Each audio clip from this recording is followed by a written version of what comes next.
Black African power. What's good? What's happening? A well-organized lie. Defeats a disorganized truth. Every time. Woo-hoo-wee. Man, y'all already know what it is, man. It's God killing the house. And I come to do what I got to do, and I got to do what I got to do. I'm standing tall. I'm standing strong. Hey, y'all know what it is, man? Bobby banging this bitch. Man, got 7,000 building, man, waiting for the people to come in, man. Hey, Mel, I see you. So go. I see you. Imam Milton.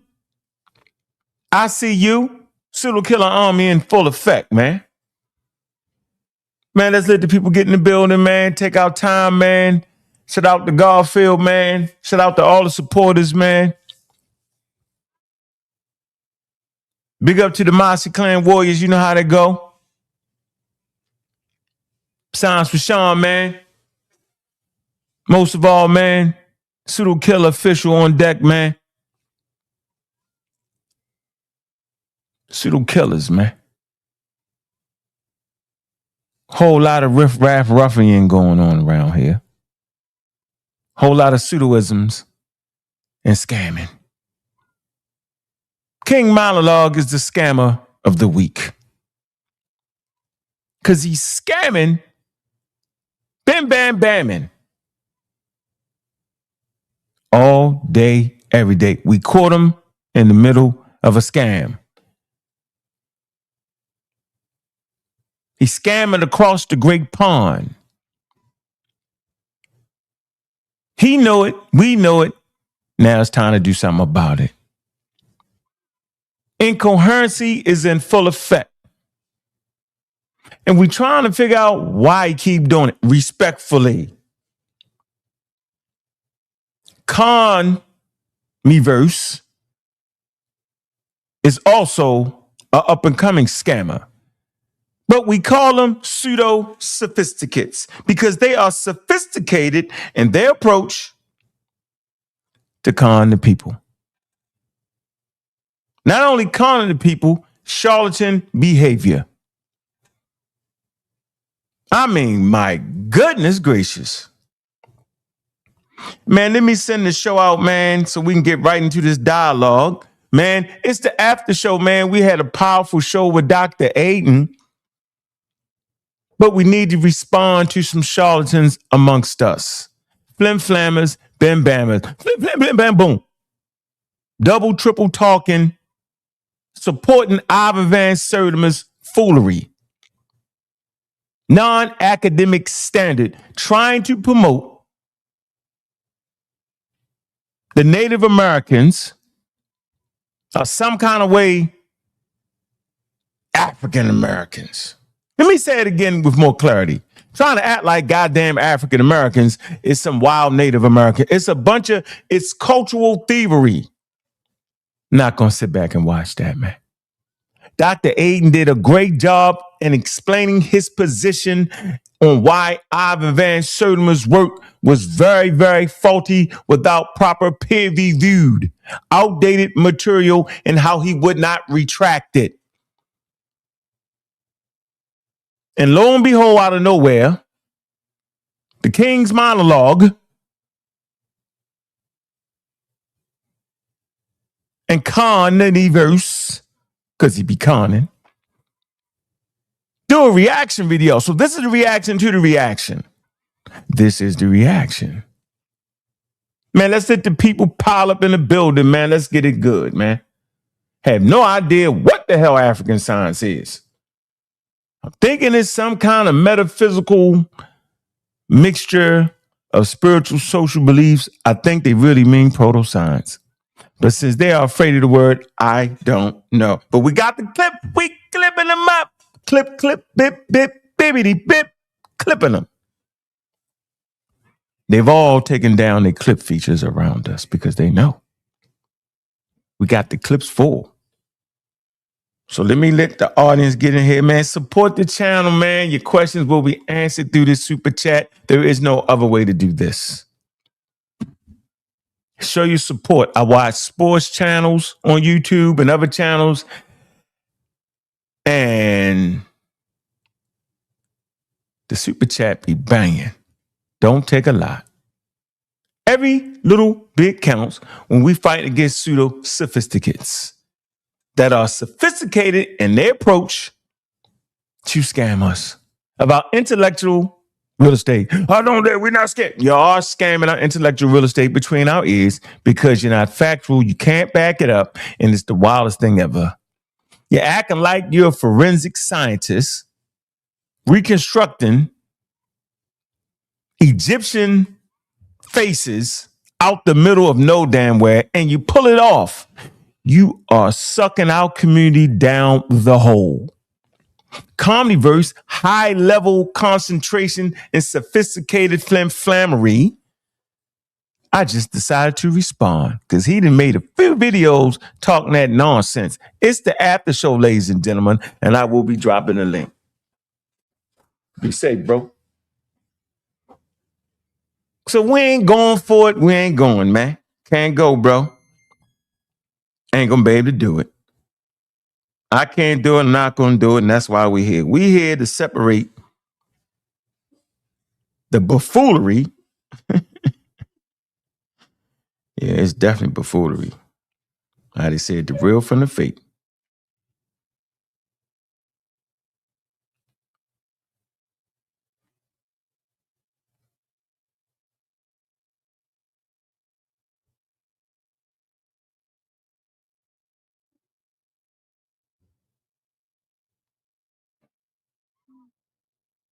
So let me get the thing. Hold on, man. Where's the dad gonna show it, man? So I can send a copy out, man.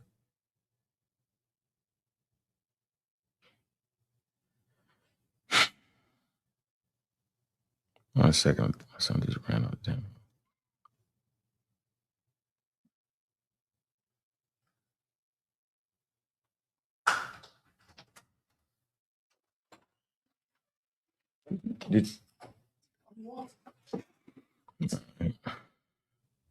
Let me get this going, man. Let the crowd pile up in here, man, because we going in today. Respectfully.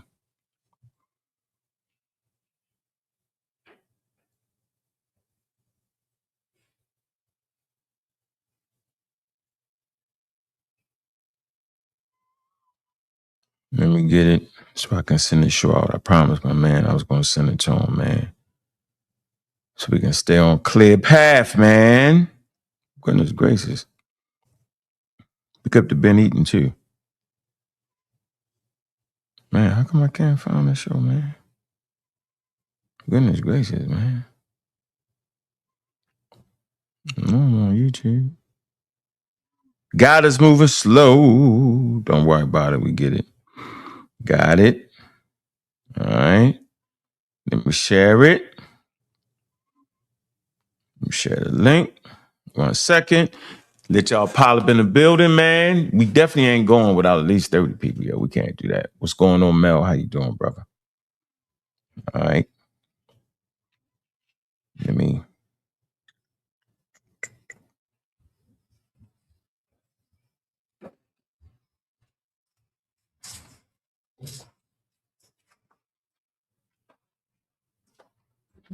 Right. Got that going. Pick up the Raheem Shabazz, man. Supposed to be doing an interview with him this week coming up. And yeah, man, we feeling good, man. Wise Dome TV, man. All right. Salami and bacon, Muhammad. Salami and bacon. Not Francis Bacon, but the pork bacon. Let me get these clips right, man. Clip them up. We got them. We got them. We got the clips. That's what we got. Let me go to the section. All right. Let me get to the section here. And let's just start. But big up to Omar Reed. He's part of the clip division. Big up the non-Christian Christian. He's part of the clip division. Clip him up. Clip him up. Clip them up.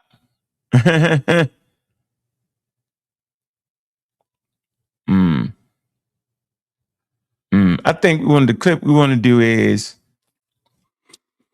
let's first start off with the skin map tobacco, because that was definitely a tobacco. That was a tobaccoing kind of tobacco. That's the. All right, hold on. They wild out with that. Let me see if I can get it. Oh my goodness. Why is it like that? I can hear the voice. Let me see.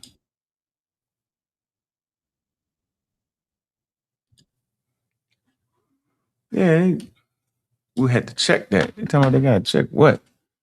Need to check their own. They gotta check their own thing. Hold on.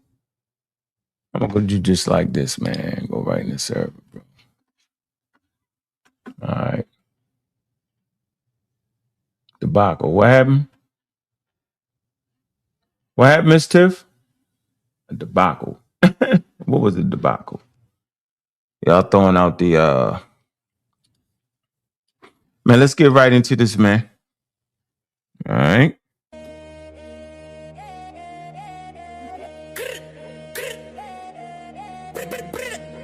Hilltop hustler, Bobby Banger in this blitz. Hilltop hustler, Bobby Banger. Bobby Banger in this blitz, yeah. We click different. Rags to riches, now the whole squad move efficient. Hide the tricks, yeah, we winning. Never slipping. Knowledge hard and it's tight, just like a fitted. Hilltop hustler, Bobby Banger, talk the slickest. Came for the bottom, now my whole style the richest. Hide the sources, got these critics steady quitting. Be a more drill bounce and the bass keep on hitting. Bobby Banger in this blitz. Bobby Banger in this blitz. Hilltop hustler, yeah, you know I'm in this blitz.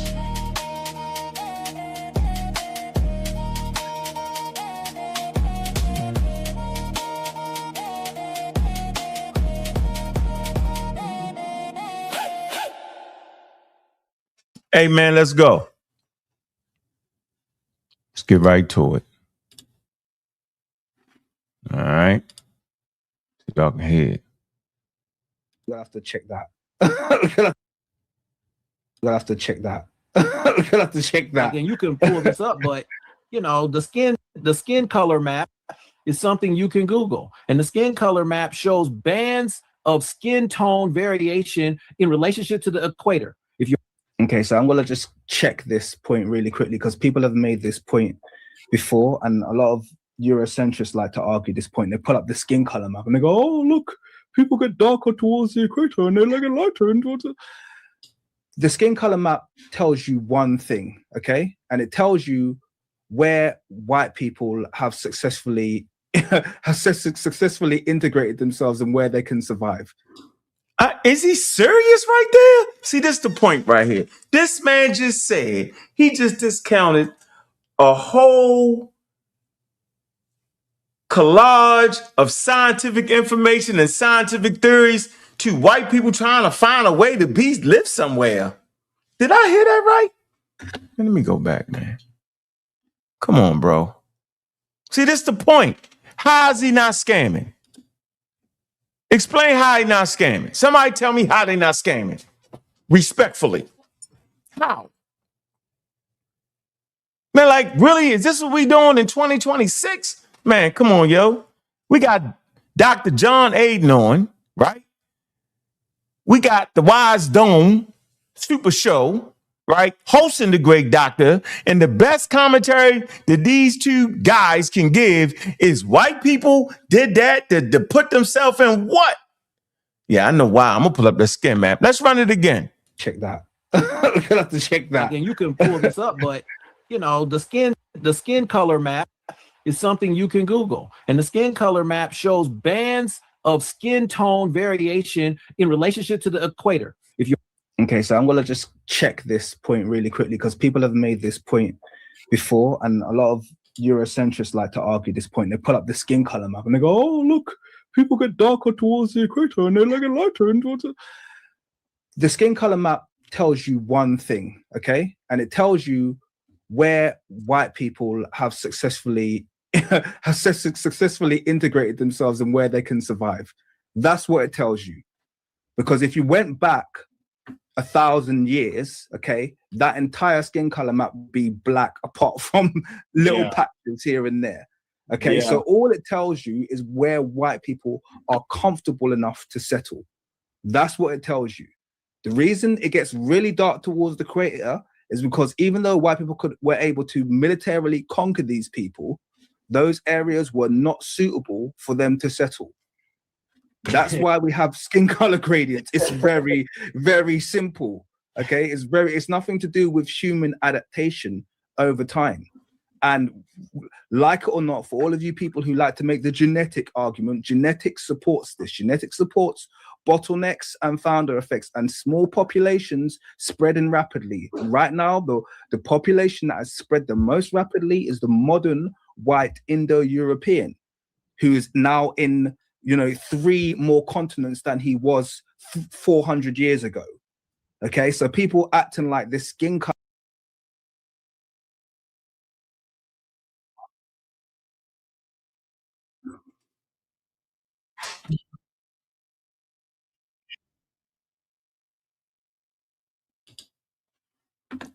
Let me go back. My fault. Continents than he was 400 years ago. Nations spreading rapidly. Right now, the population that has spread the most rapidly is the modern white Indo-European, who is now in 3 more continents than he was 400 years ago. Okay, so people acting like this skin color map is an archaic thing and it shows the process of evolution over time. I'm sorry, but that's ahistorical. And the fact that, a guy like this is arguing this like he hasn't read a history. Man, I can't believe you said that, man. Let me see if I can capture this real quick.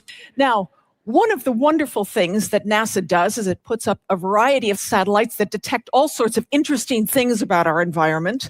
And for many decades now, there have been a series of TOMS satellites that have collected data about radiation at the Earth's surface. The TOMS 7 satellite data shown here show the annual average ultraviolet radiation at the... Okay, so she's explaining how the sun lets off harmful UVA, UV rays. I'm going to say this again. She's explaining how the annual average of UVR at the Earth's surface measured by NASA satellite TOMS 7. It's radiation, ladies and gentlemen. Radiation causes evolution. It breaks down the DNA and causes it to mutate. You need protection from the harmful rays. You see George Chaplin is right there. He's the one that works for NASA. That happens to be her husband. This has nothing to do with white people trying to act like they was living so... Listen, man, this is crazy. So let her explain a little bit. Let me shut up. Let the experts talk. About radiation at the Earth's surface. The TOMS 7 satellite data shown here show the annual average ultraviolet radiation at the Earth's surface. Now, the really hot pink and red areas are those parts of the world that receive the highest amounts of UV during the year.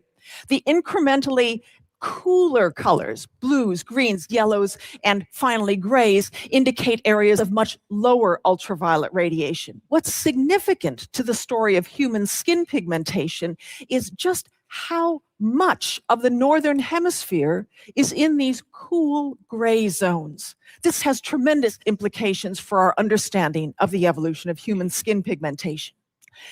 And what Darwin could not appreciate, or didn't perhaps want to appreciate at the time, is that there was a fundamental relationship between the intensity of ultraviolet radiation and skin pigmentation. Man, there's a correlation between intensive radiation and daggone skin color, ladies and gentlemen. What is this? What is these two people talking about? What the hell is the pseudo, respectfully, King's monologue, sophisticated, and a sophisticated pseudo Con-niverse, because he conning you. What the hell? What are they doing to our community at this point? See, y'all get mad when I step all the way up, and I'm stepping all the way up to let you know they're making it up. It's not fair, it's not right, and they're posing as the people that are actually educating you, and they always throw shot at me. I'm gonna say it again. They always throw shot at me as if I'm making it up, as if I'm pushing some type of white person's agenda. Knock it the F off. We're teaching science. We're talking skin pigmentation. Has nothing to do with white people trying to ease their way in. They do all of this. Do you know why they do all this, ladies and gentlemen? They do all of this because they want the Egyptians to be jet black. And if you look at the skin color map, right, their skin color would actually range, my good brothers and sisters. They playing with us, man. I'm not going to say that they attacked John. I'm not going to say that. What I am going to say is they attacked John. His information, as if it was faulty, as if he was just making it up. See what I'm saying? And they gave you no sources, but they sophisticated tongues talking, yappity yap, yap, yappity yap, yap, yap. That's the only source they gave. They are sophisticated in their approach to make it up as they go, and we fall for it. Not this crowd over here, though.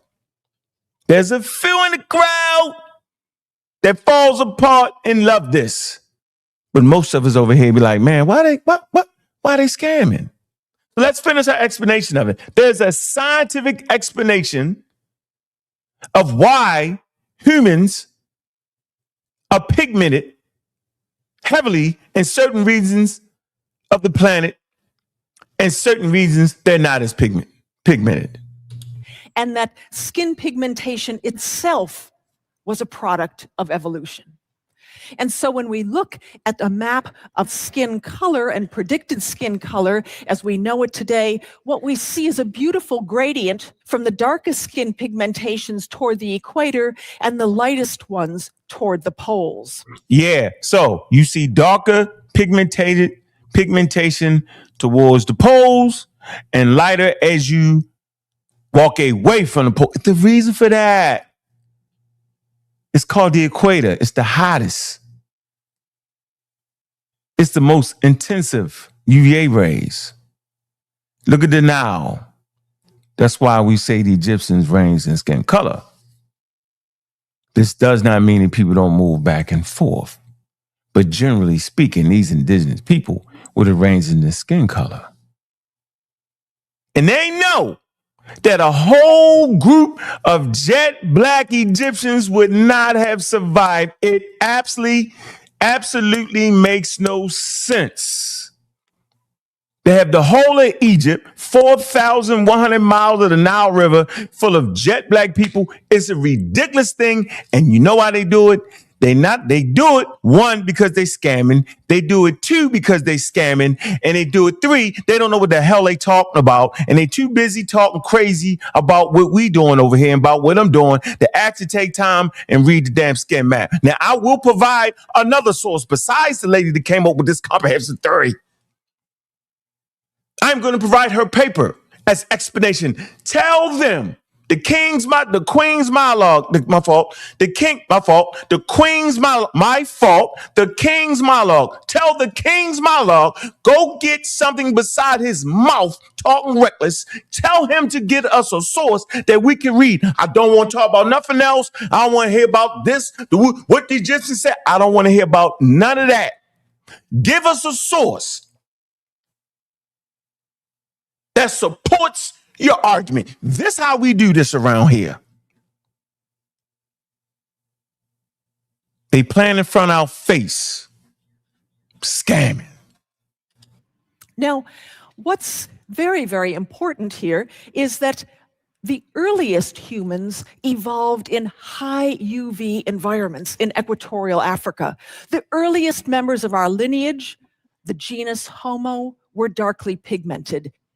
And we all share this incredible heritage of having originally been darkly pigmented 2 million to 1.5 million years ago. Now, what happened in our history? Let's first look at the relationship of ultraviolet radiation to the Earth's surface. In those early days of our evolution, living at the equator, we were bombarded by high levels of ultraviolet radiation. The UVC, the most energetic type, was occluded by the Earth's atmosphere, but UVB and UVA especially came in unimpeded. UVB turns out to be incredibly important. It's very destructive, but it also catalyzes the production of vitamin D in the skin. Vitamin D being a molecule that we very much need for our strong bones, the health of our immune system, and myriad other important functions in our bodies. So living at the equator, we got lots and lots of ultraviolet radiation, and the melanin, this wonderful, complex, ancient polymer compound in our skin, served as a superb natural sunscreen. This polymer is amazing because it's present in so many different organisms. Melanin in various forms has probably been on the Earth 1 billion years and has been recruited over and over again by evolution, as often happens. Why change it if it works? So melanin was recruited in our lineage, and specifically in our earliest ancestors evolving in Africa, to be a natural sunscreen, where it protected the body against the... A damn natural sunscreen. The conscious community messes all up. We got the melanin because it made us better athletes. The melanin made us superhuman. The melanin allowed us to see the God force, spiritual force, and allowed us to be better human beings. The melanin made us see better. The melanin made us this. The melanin made us that. The damn community was pseudo. And you know what? They all supported it. The pseudos and those that was claiming to produce scientific literature. No, let me say this. The pseudos and the ones that was claiming to teach us African history, they all agreed to the melanin. I call it the melanin wars. They melanin us to death, and they all fell for it. All of them. That's why we're breaking away from the authority of the elders. Because it was things that they got wrong that's egregious, and now that we understand a comprehensive theory on why humans have certain skin colors, you got to break away. Because if you don't break away, you will carry the tragedy forward and continue to miseducate the people. That does not mean that you're disrespecting anybody. We're actually giving them the greatest respect to say, y'all was wrong. We won't carry that forward. We're breaking away.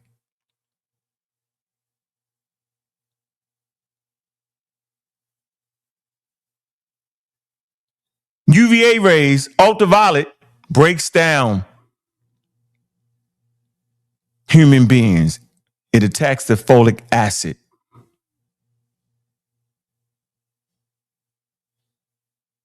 Which is a neurovitamin. It breaks that down. It also breaks down the sperm. There's an evolutionary reason why, and I just gave why you need protection from the harmful UVA rays. It attacks the folic acid in women and attacks it attacks the sperm in mammals, at least in lab rats. We'll pull the source on that. Let us continue. Depredations of ultraviolet radiation, the destruction or damage to DNA, and the breakdown of a very important molecule called folate, which... I hit it before she did. Let's go back a little bit. Let the experts speak. DNA, and the breakdown of a very important molecule called folate, which helps to fuel cell production and reproduction in the body. So it's wonderful. We evolved this very protective, wonderful covering of melanin, but then we moved. And humans dispersed not once but twice, major moves outside of our equatorial homeland from Africa into other parts of the old world. And she cooking with hot grease right now. Let the experts speak. And she don't look nothing like us, do she? Who you gonna trust? A person giving you high level information that is circulated around the world through the rigors of scientific testing, and the majority of scientists agree. We never speak in absolutes. That is a comprehensive theory on that. She did that. She did that better than Diop's did. She did that better than John Henry Clark did. She did that better than any of our elders did. She did that better than any of her elders did. Hell, she did that better than any human being. That's what she did. Get a book. You can get it for $4 on Amazon. We all got it around here. It's a $4 book.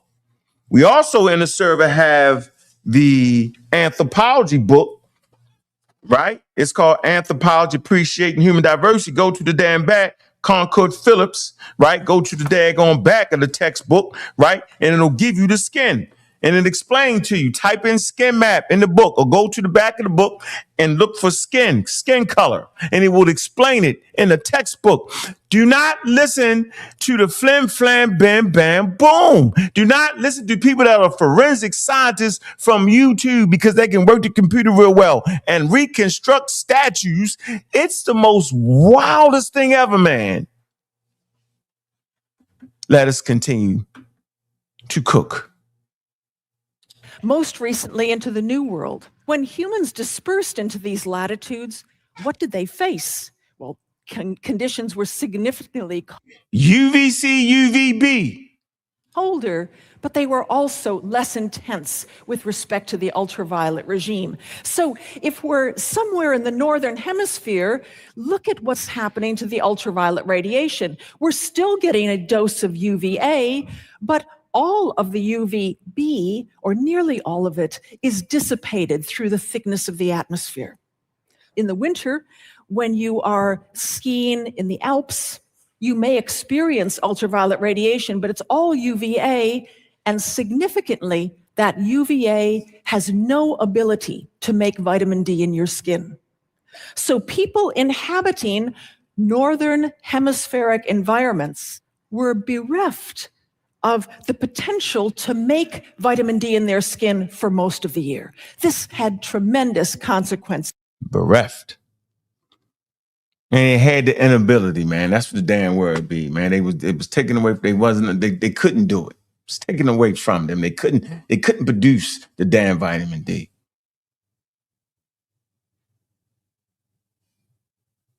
Man. What the hell are we doing? Let me peep into the chat real quick, y'all.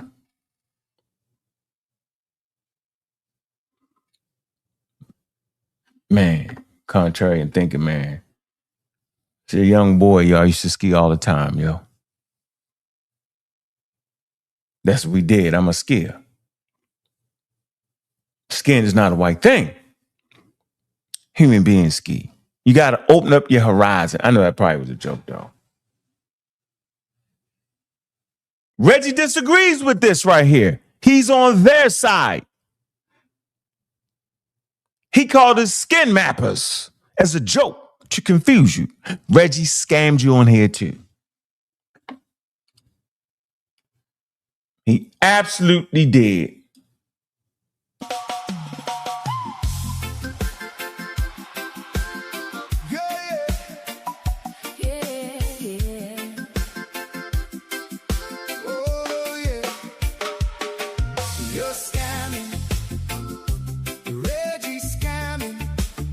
Mark King monologue scamming.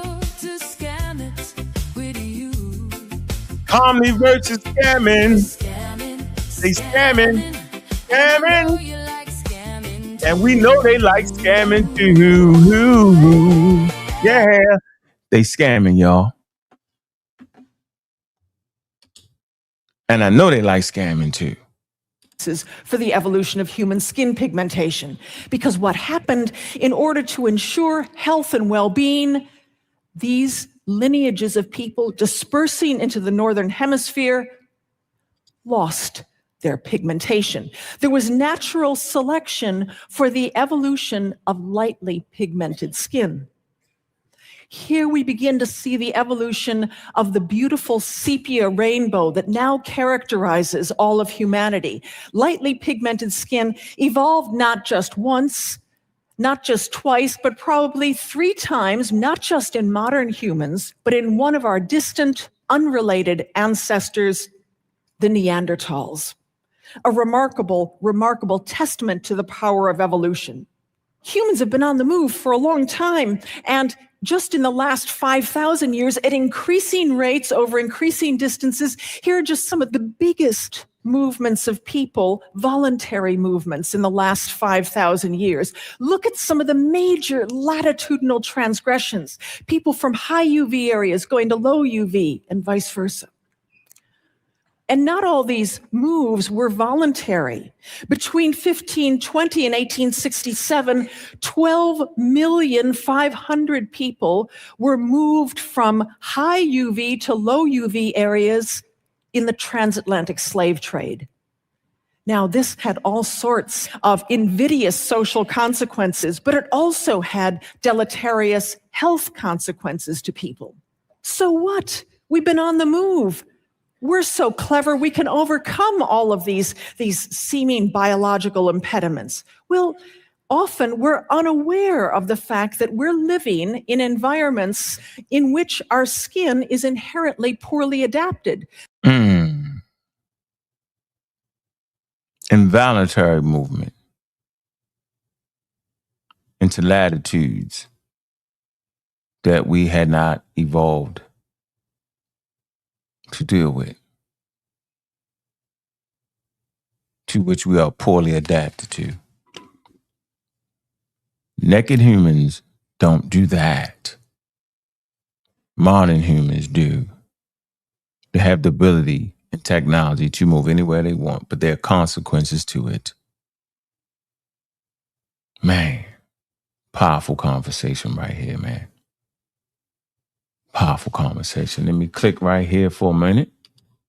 Let me get over to here.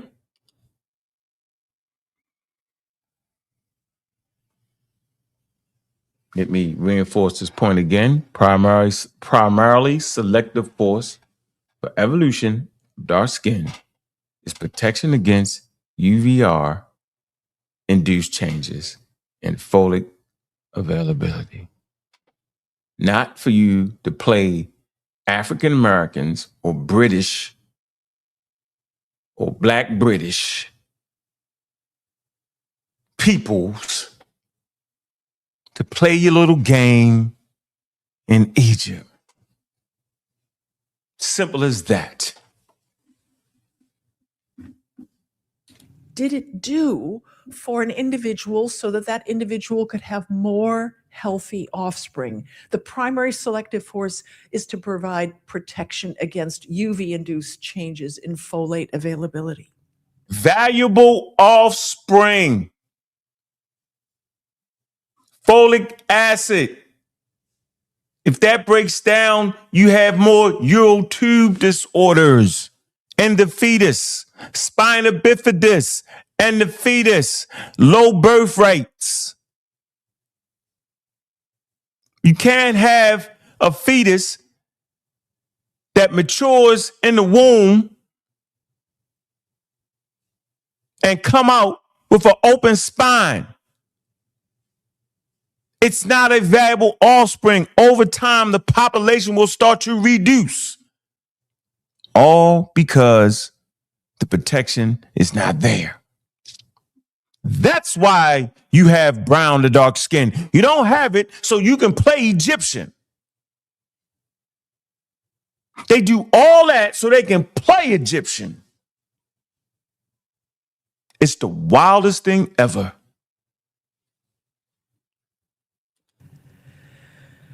And when geneticists started working on this problem a little bit after we started, what they recognized was that there were several, in fact, now many genes that contribute to human skin pigmentation. They started working on one particular genetic locus, the melanocortin 1 receptor locus, which has often been called the key pigmentation gene, but it's one of many. And what they found was that this particular locus was probably very important in the formulation, in the development of permanent dark pigmentation in our ancestors, and that loss of any variation in this particular gene was actually key to creating dark skin pigmentation. The melanocortin 1 receptor locus determines the configuration of this particular protein on the surface of melanin-producing cells and is responsible for making this marvelous eumelanin molecule. Pheomelanin, the yellow-red form of melanin, is also beautiful and interesting, but doesn't have nearly the protective properties. And in fact, when it's subjected to ultraviolet radiation, it actually gives off reactive oxygen species, which can lead to the precursors or damage leading to the precursor of skin cancer.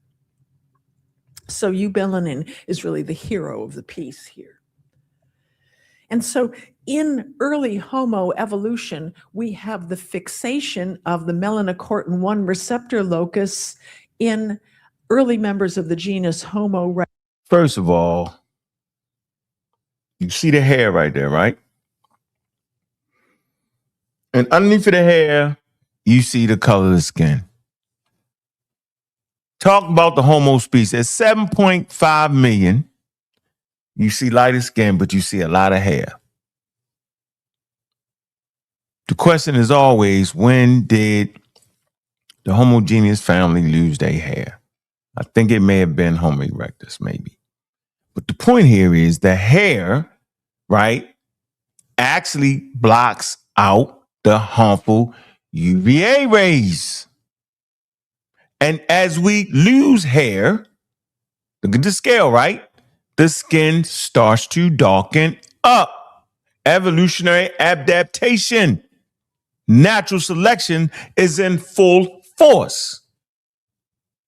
Big up to the Leaky Foundation. Right here, and all of subsequent early Homo and early Homo sapiens evolution in Africa glides onward, and people become increasingly dark in parts of Africa that have very, very high concentrations of ultraviolet radiation. Remember, Homo sapiens, we now know, evolved first in Africa about 300,000 years ago, and all of the salient aspects of our evolutionary history occurred there. The development of art, symbolic language, multiple tool types, it all happened there when we were undergoing this incredibly dramatic movement around Africa, adaptation, and increasing dark pigmentation in most of the sunniest latitudes.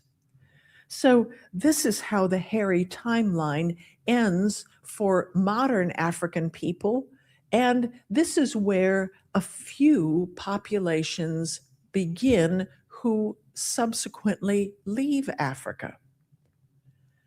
Because we know that within Africa, there are many darkly pigmented as well as moderately and lightly pigmented people. And outside of Africa, there are lots of people who are lightly pigmented, or what I would say is the more accurate term, depigmented. They have lost most of their protective sunscreen. UV is mostly harmful. Your doctors are telling you this all the time. Slap on the sunscreen, wear a hat, all this stuff. It is mostly harmful, but it does one important positive thing, which is to begin the process of catalyzing vitamin D formation in the skin.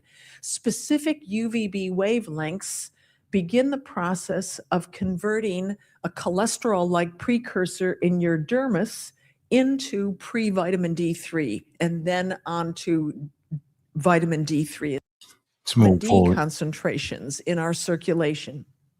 And vitamin D is really important for controlling cellular overgrowth and preventing many kinds of cancers.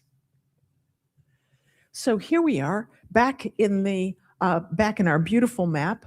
So here, look at all these areas in the northern hemisphere, and these early or sort of mid-road Homo sapiens. Some of them are headed up here, headed over there. How is this going to work? It's not going to work at all with darkly pigmented skin, because darkly pigmented skin, in the absence of dietary vitamin D, is going to mean very, very poor bones, very poor health outcomes, and probably extirpation or extinction of a population within a few generations. She said extinction of a population in a few generations if that evolutionary change does not occur. So all y'all that think that white people is another human and all that, it's a bunch of nonsense. Neanderthal James, it's a bunch of crap talking that. King's Monologue, a bunch of crap. They scamming. They have no paperwork. They have no support.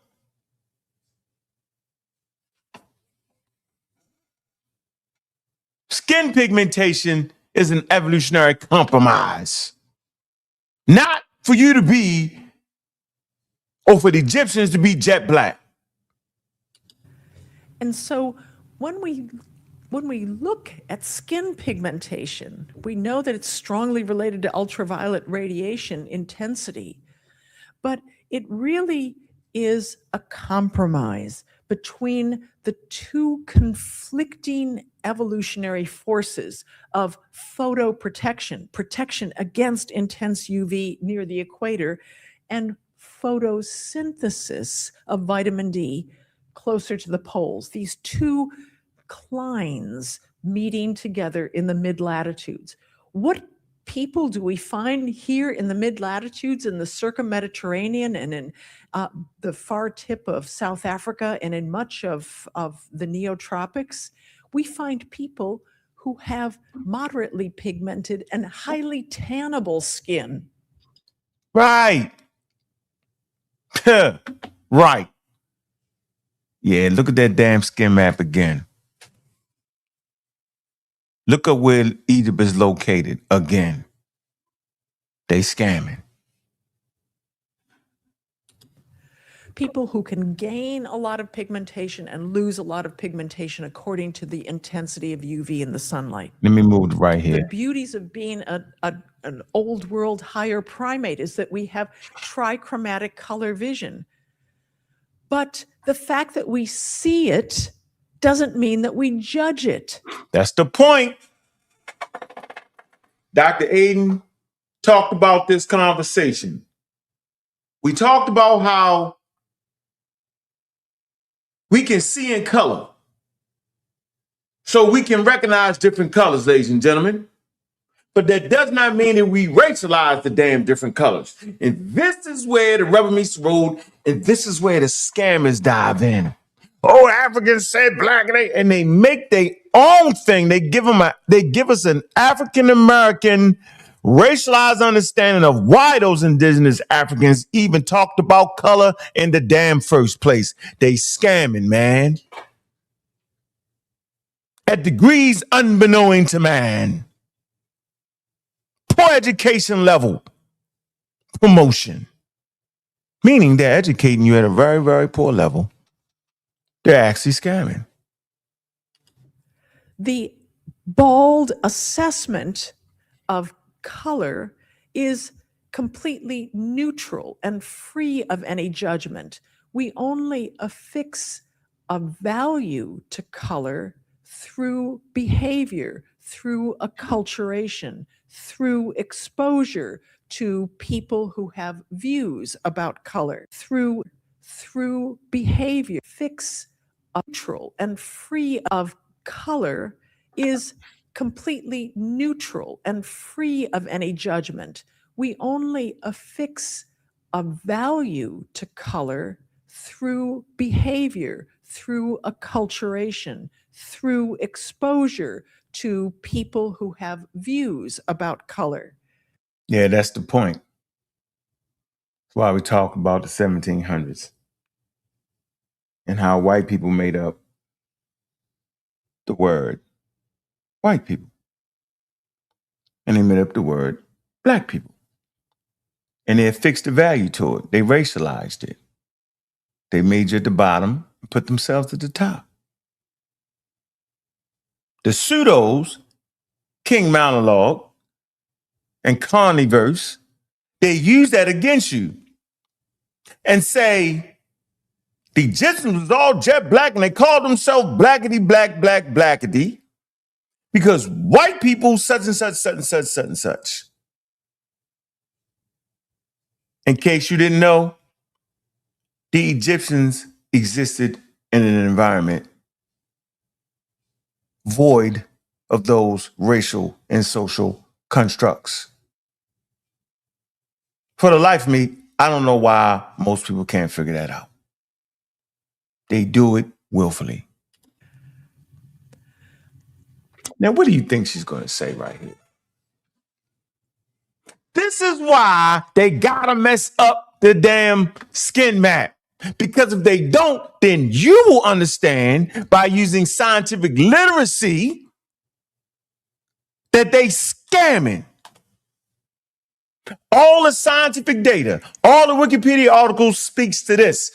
That's why they say the Nile Valley Africans range in skin color, because the damn river is 4,100 miles long.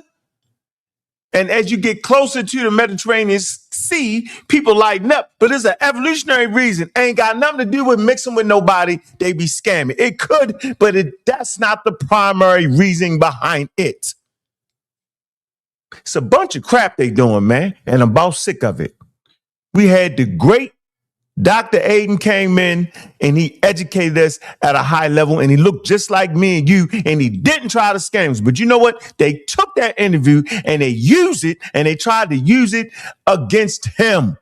I'm not allowing that because he's scientifically sound on these issues right here. Their reasoning behind it is to make the Egyptians look like that first hand right there that's dark.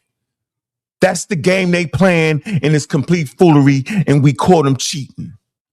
What do you think she's going to say? Well, let's see. I like, and this is one of the illustrations from my kids' book.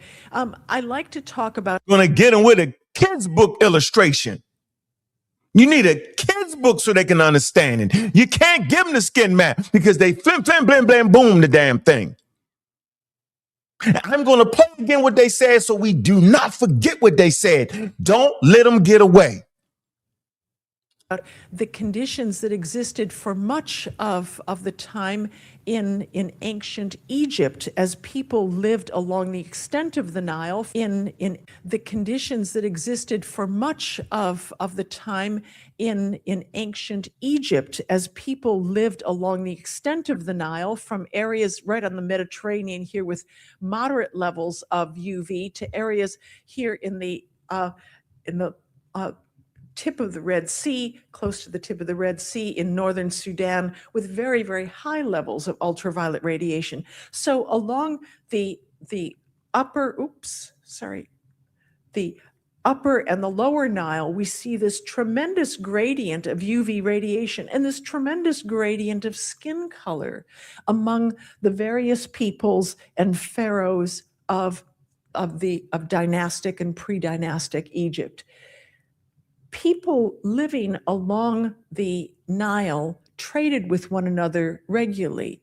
They saw the difference in skin color. They depicted it in art, along in sarcophaguses and in other murals along the Nile. But color did not distinguish one group from another. Right, man. Part of what made an Egyptian had nothing to do with the color of his skin, man. That's why you see Nubians depicted light skin sometimes. That's why you see Nubians depicted dark skin sometimes. That's why the Egyptians paint them dark skin, to separate them completely from them, to say they different than us. It's a lot of reasons. And they have the scamming king's monologue, respectively, has reduced it to a damn skin color conversation because white people is trying to keep us from knowing that the damn Egyptians was black. That's the most ridiculous thing. And by golly, I'm tired of it. It is foolery at levels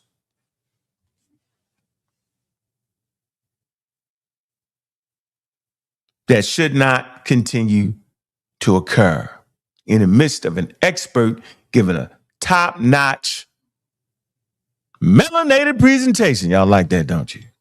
He gave a melanated presentation. That's how I got to hit y'all like that. In terms of anything but the bare color. There was no value associated with color. For us living in the United States right now, it's almost unfathomable to think that there was a time in human history, and in fact, most of human history, when we affixed no value to skin color. History was a time in the United States right now associated with color. Anything but the distinguish one group from another in terms of anything but the bare color. There was no value associated with color.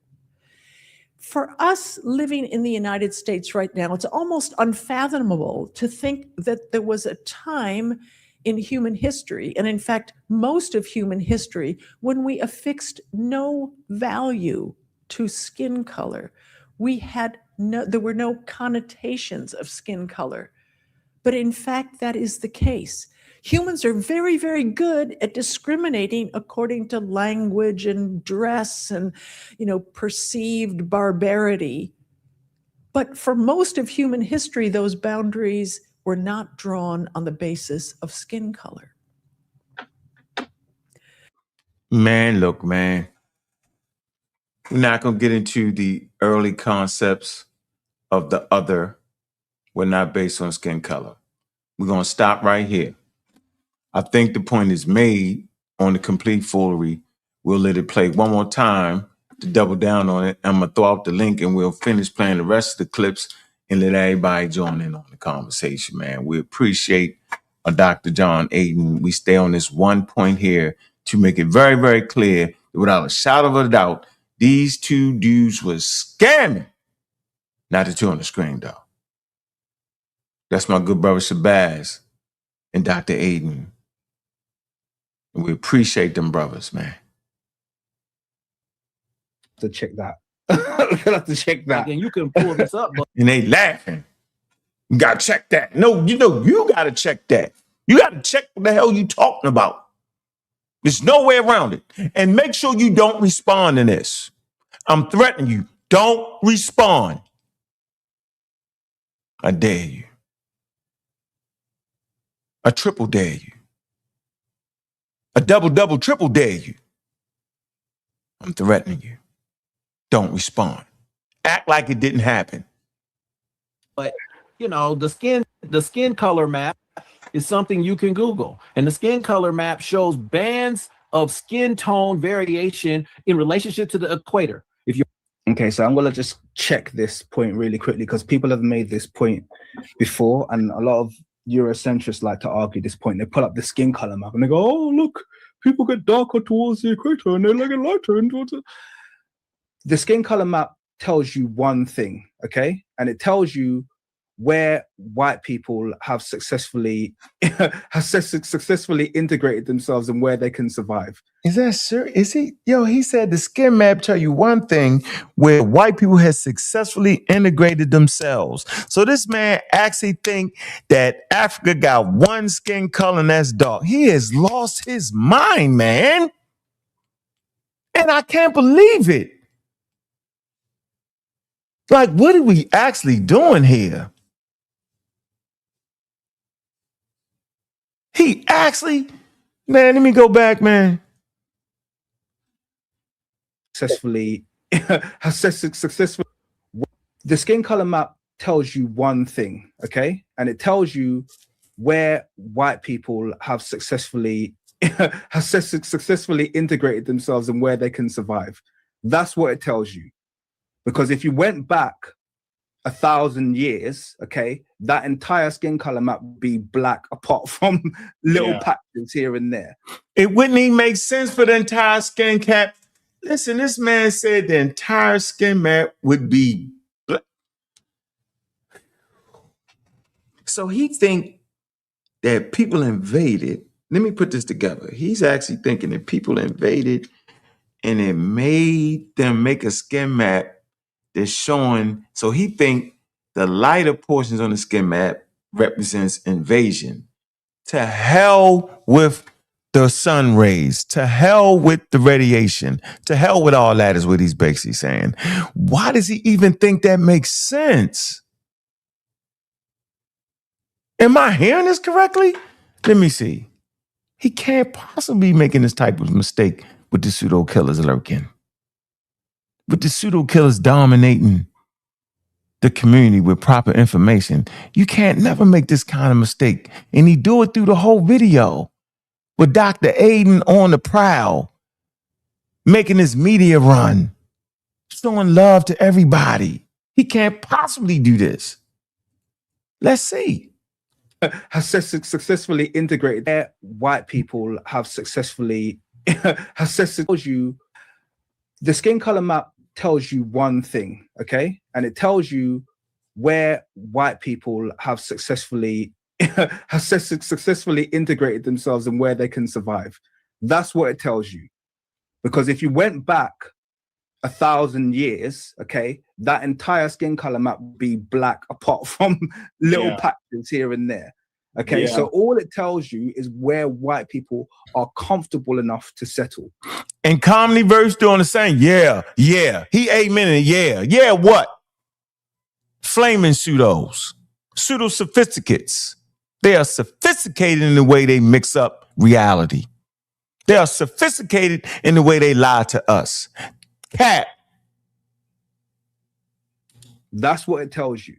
The reason it gets really dark towards the creator is because even though white people were able to militarily conquer these people, the reason it gets dark towards the creator, that he created because white people, hold on. Those areas were not suitable for them to settle. That's why we have skin color gradients. It's very, very simple. What? That's why those is because even though white people were able to militarily, it gets really comfortable enough to settle. That's what it tells you. The reason it gets really dark towards the creator is because even though white people were able to militarily conquer these people, those areas were not suitable for them to settle. That's why we have skin color gradients. It's very, very simple. The reason we have skin.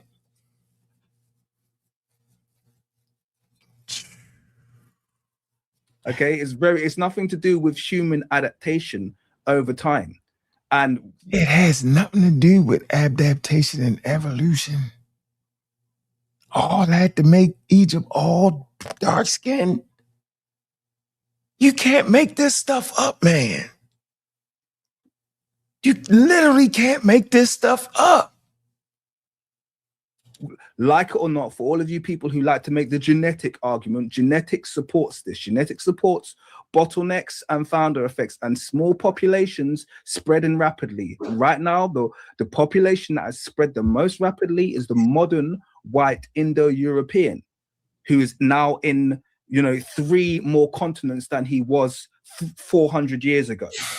Okay, so people acting like this skin color map is an archaic thing and it shows the process of evolution over time. I'm sorry, but that's ahistorical. And the fact that, a guy like this is arguing this like he hasn't read a history.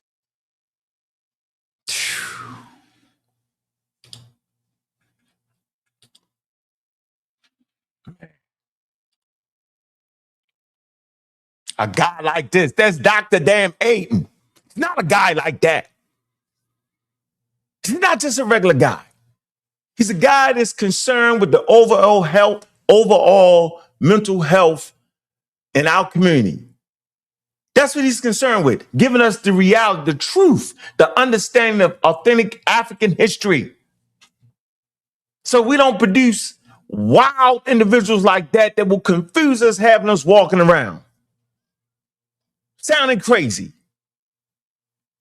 which will make you have health issues, mental health issues. Because every time you talk to people, they're like, what? Intelligent people anyway. When you're talking to intelligent people, they saying, huh? That would actually weigh on your psyche, wouldn't it? I cannot believe this, yo. Can't believe it, yo. Most ridiculous thing ever, yo. Most ridiculous thing ever. Yeah. Man. Yeah, man. They said all that. Yeah.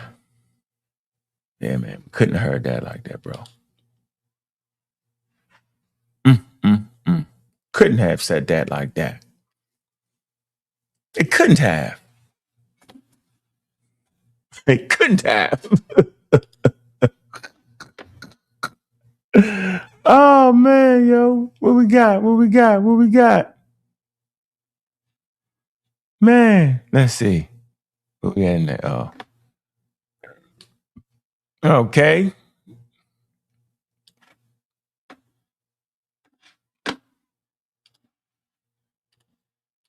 I tell you, man. Join the Discord, man.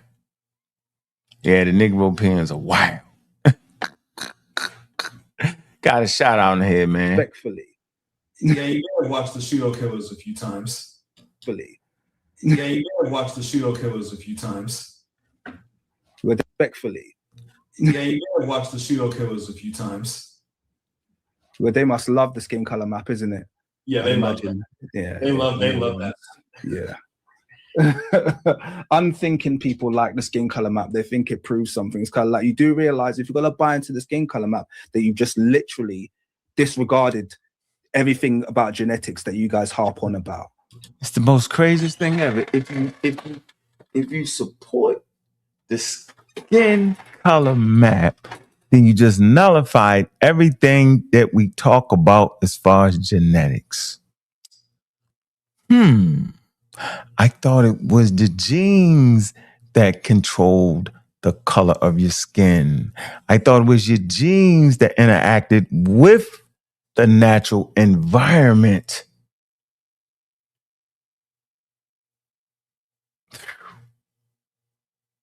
Of course, Dr. Aden listens to the program. We've been listening to it for years.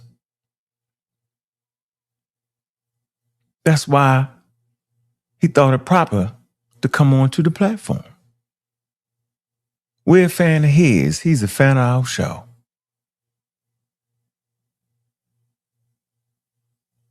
Several people on the team are friends with him.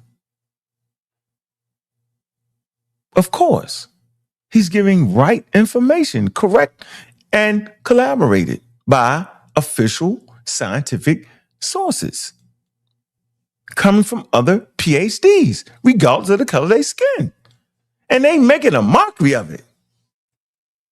You do realize that, yeah, you can throw away your Yam Naya expansion, this, that, and the other, because that's got nothing to do with the skin color map. Okay, there you go. People want to believe what they want to believe, I guess. We want to believe what we want to believe. We're not believing anything. We're not believing anything. What the hell is going on, Cedric? What the hell is going on here, bro? What? I can't believe what I just heard. You heard it? That made me jump up. The skin maps discredit the out of Africa migration and genetic change. What?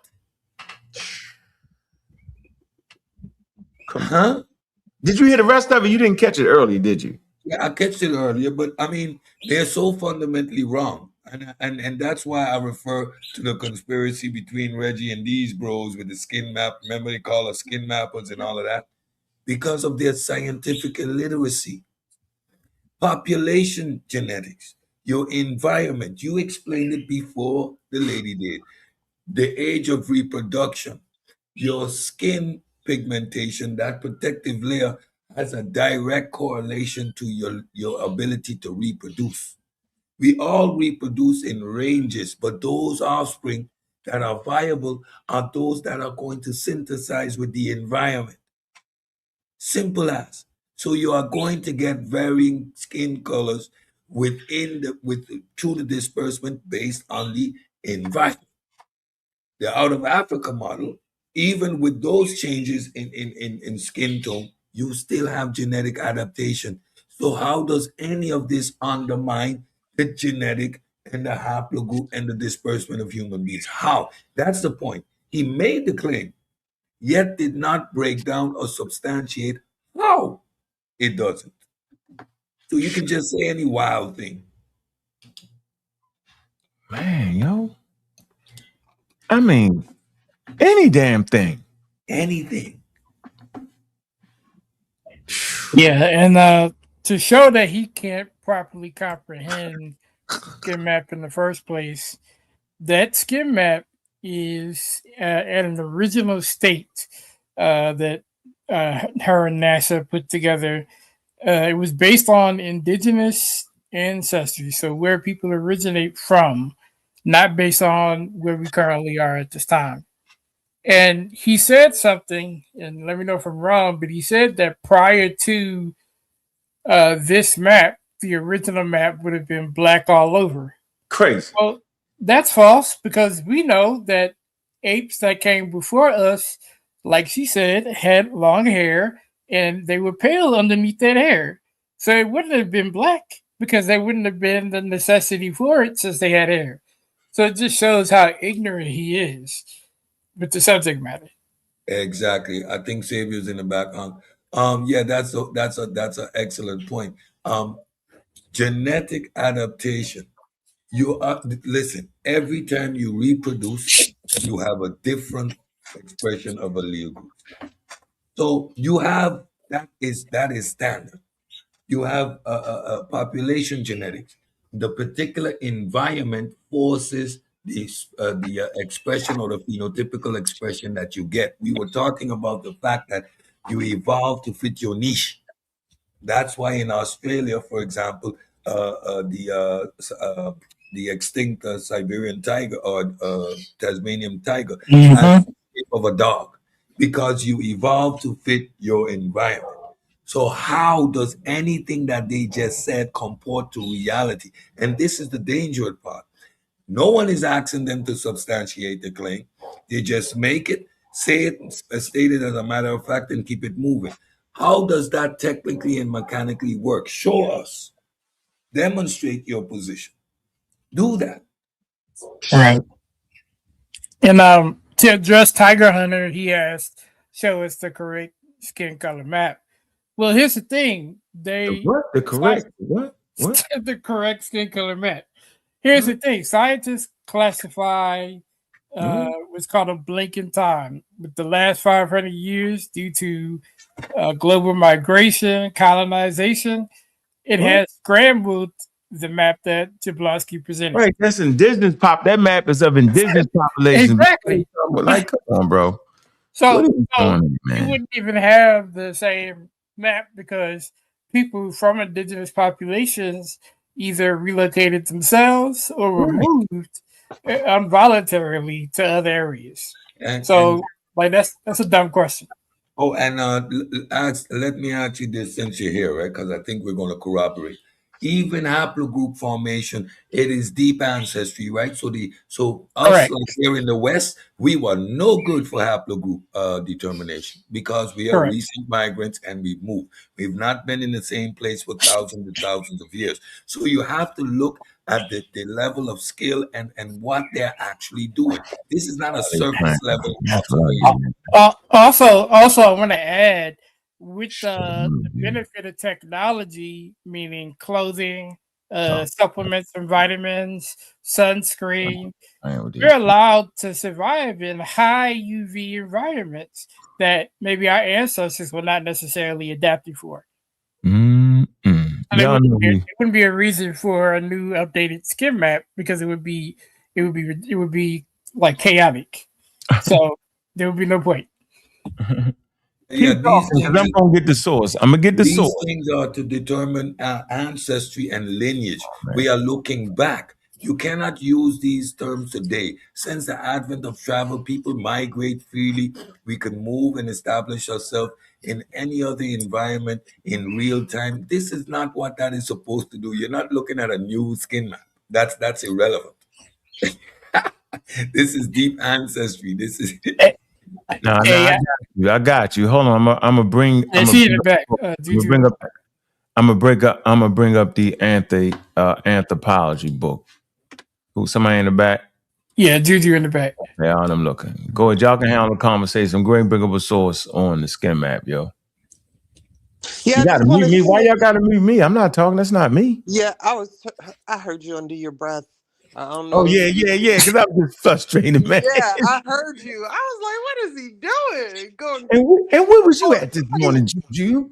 Where the huh? hell was you at this morning, man? But Damn.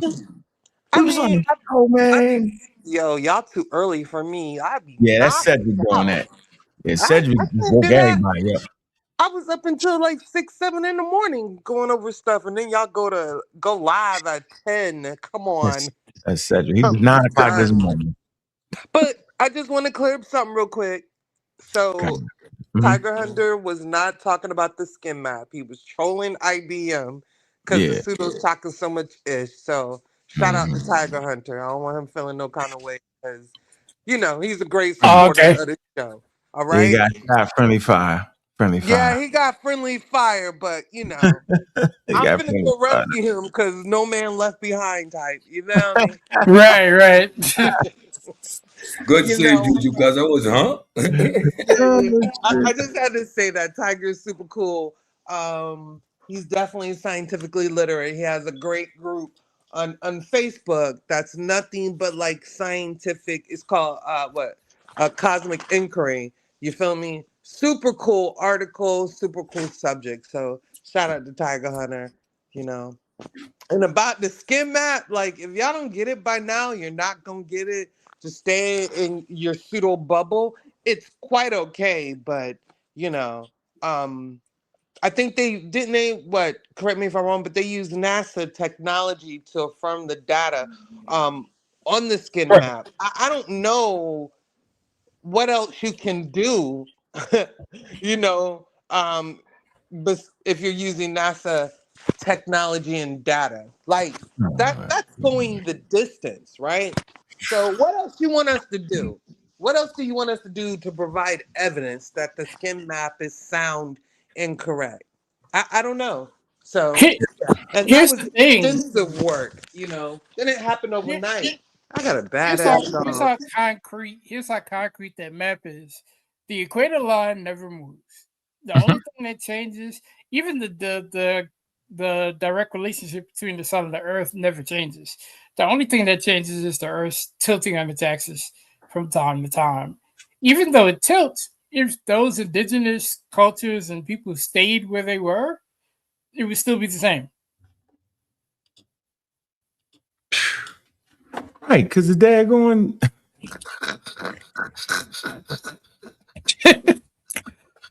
What you laughing they acting like the earth just I cannot believe they think that they think the skin map mean that is humans the variation is based off of humans migration. That's not why that's not it. No. Of the UVA rays, man. And humans living in that population. environment, bro. That's what it is, bro. Like, come on, man. And they serious about that, yo. It's just the most man. Listen, bro. So they've never. Sorry for don't mind that. They've never like sat and watched that lecture, read anything on Mrs. Jablonski, or even tried to understand it because a lot of this stuff is going to um really put a dent in their biases, especially on Black Egypt. Like people Yeah, are that's holding on to that for dear yeah, life, and yeah. the skin map doesn't confirm a lot of their biases about a blackity black uh, world. You feel me? So that's the problem. They're not, and they don't want to understand because then it destroys all the biases. It destroys Black Egypt. It destroys Black East Asians, West Asians, Black Britons. It destroys all of that. Okay, so yeah, they don't want to know. Yeah, you talking about just killing a whole. What's going on, Souls? How you doing, brother? Man, everything good, everything good. Yeah, like I said, I think Mel and everybody done touched on. Like I said, most of that conversation was incoherent. So, like I said, you can tell by how they're talking about. He didn't really understand what it was, and he didn't have anybody on the channel tell him any different. So he just said what he said. It just ride out just the way it did. You know what I mean? But yeah, he's totally off base with what he said. So He sucked us into it. He says us over there on that channel. They think that. Like, really, bro? yeah, yeah. What's yeah. up? What's up? He probably thinks we think that. He don't know what he's talking about. You feel me? So you feel me? He might just be that ignorant. You feel me? So I don't know. You know, while y'all talking about the skin map, I think if I remember correctly, it does say that the populations are made up off of ultraviolet rays and not populations, migration patterns and things like that. How are people really making that mistake? Thinking Not a that mistake. it's what people migrated to, that the skin map is made up off of. How? It's not a mistake. They're doing it on purpose. They got to find a reason. Oh. So it's intentional disingenuousness. Yeah. And then the lady is too white for them. She got the blonde head. She kill them. They can't even listen to her at all. Yeah, she's definitely too white for him. But she got a little tan. She giving a little bit of like Greek, maybe Mediterranean. You feel me? That name is giving Polish. You feel me? Some of them be a little dark now. See, it's weird how the world works. I done seen some really dark hair, dark eyes, not so pale skin from like Swiss people. I knew some Swiss people. You feel me? So it's not like wherever you go, it's just one. You know what I'm saying? Like they just gotta be like, nah, like, you know, you have a lot of indigenous groups, even in Russia and Finland, they're like indigenous groups. I think they're like, you know, connected to like Inuits or Siberians. I'm not sure how that works, but they're not always like super light. You feel me? And so those people mix in with this lighter population. And so everybody isn't homogenous. Like you're never going to see that wherever you go. You're not going to see a homogenous group of people. You know, it's going to be a mix. It's just how humans work. Homogeneous. I have a question. Homogenous is a word too. If the skin map isn't based off of migration patterns, yeah, it's not based off migration, and the majority of the people who saying that is based off of migration patterns is getting their information from white people. Are they supporting white supremacist narratives? No, I don't know what they supporting, yo. I ain't never heard it. Here go the book right here. We got the book, right? Yeah, I don't know what they doing, yo. I can't, you know, anything to try to dog us out, basically, to make people think that we don't know what we talking about, right? That's what it boils down to. He must have been listening to that channel. Of course, we bring good quality information the PhDs could actually listen to, right? And then they'll come on the platform and have a great conversation. They can't have no coherent conversation with them. It'll break out into a wild conversation. Did we ever see that that interview that Dr. Reggie supposedly had with Carol Cooney? Talking about wild interviews. That just popped up in my head. And look, come on, need this to download quicker. Come on, baby, download quicker. Shrink it down a little. Oh, shrink it down, you think? Dang, man. There you go. Yeah, Carol Cooney want that out. Carol Cooney did not want that out. I rest my case. Thank you, Juju. Oh, man. I'm going to come to the back of the book, right? It's in the server, man. Become a member of the server, man. It talks about the skin color in depthly. Very, very, very easy read. What's this? Oh, that ain't it. I'm going to show you the map, all right? And come on, we're gonna do this. Let me get you back. All these y'all see all these sources, right? Look at that. The textbooks do for you. Pages and pages of sources, right? We gotta get you the back, right? Okay. We moving solid. Let's see. Hold on. All right, let me move down a little bit more. Is this it?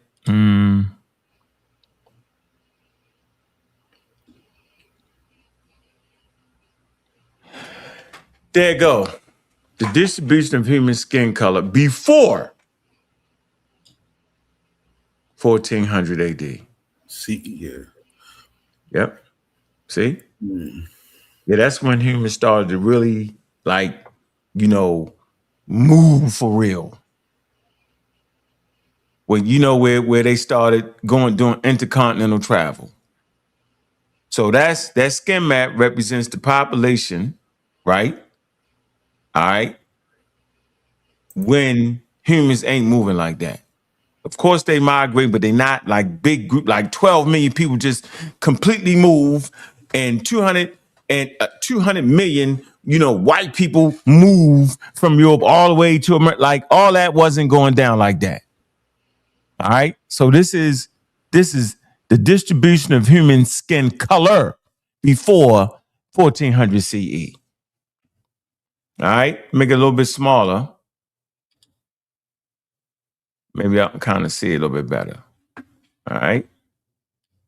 Wonder why. Oh, wow. Why did it do that? Go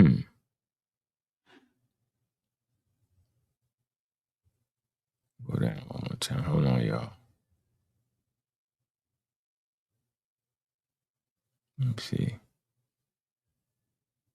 World language. That's why we always say, man, get an anthropology book, man. Land usage. Let me see. Back to the skin color again. Dang.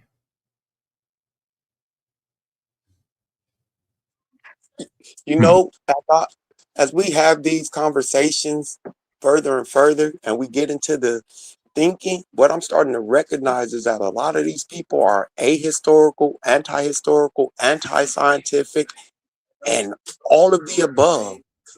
Yeah, there's a lot of stuff going on, bro. Map 7, Map 7. I see that. I'm going in the wrong direction, then ain't I? Yeah, I'm going in the wrong direction. Map 7. Thanks, Goose. Good looking out. Yeah, I knew it was maps, but I realized that I'm going in the wrong direction right here. Get out of here with that goal. Get out of here. Like he's sitting right in the... Oh, man. He's right there. He's right there. I mean, he's somewhere on the screen somewhere, Gold. Let me find out you got a way of shrinking yourself. Human skin color varieties. It say the pigmentation is caused by the presence of melanin in the skin color, which protects the skin from damage due to ultraviolet radiation. In areas with UV radiation, people biologically adapt to their environment by increased melanin production. Then they got questions here. Look at map 7, the distribution of human skin color. It say, where are the Native Americans with the darkest skin color located? What factors help explain the distribution? And it goes on to say, in both Western and Eastern hemisphere, is the lightest skin color found in the northern or the south? It say outside of Asia. Where do you find skin color closest to Northern Asian skin color? Is this surprising given what you have read about migrations and settlement history? Where are skin colors the darkest? How might you explain the distribution? Yeah, I need to take this course right here. I need to get the textbook, man. Because at this point, yo, they just making it up, yo, and they getting a lot of views off the complete nonsense, man.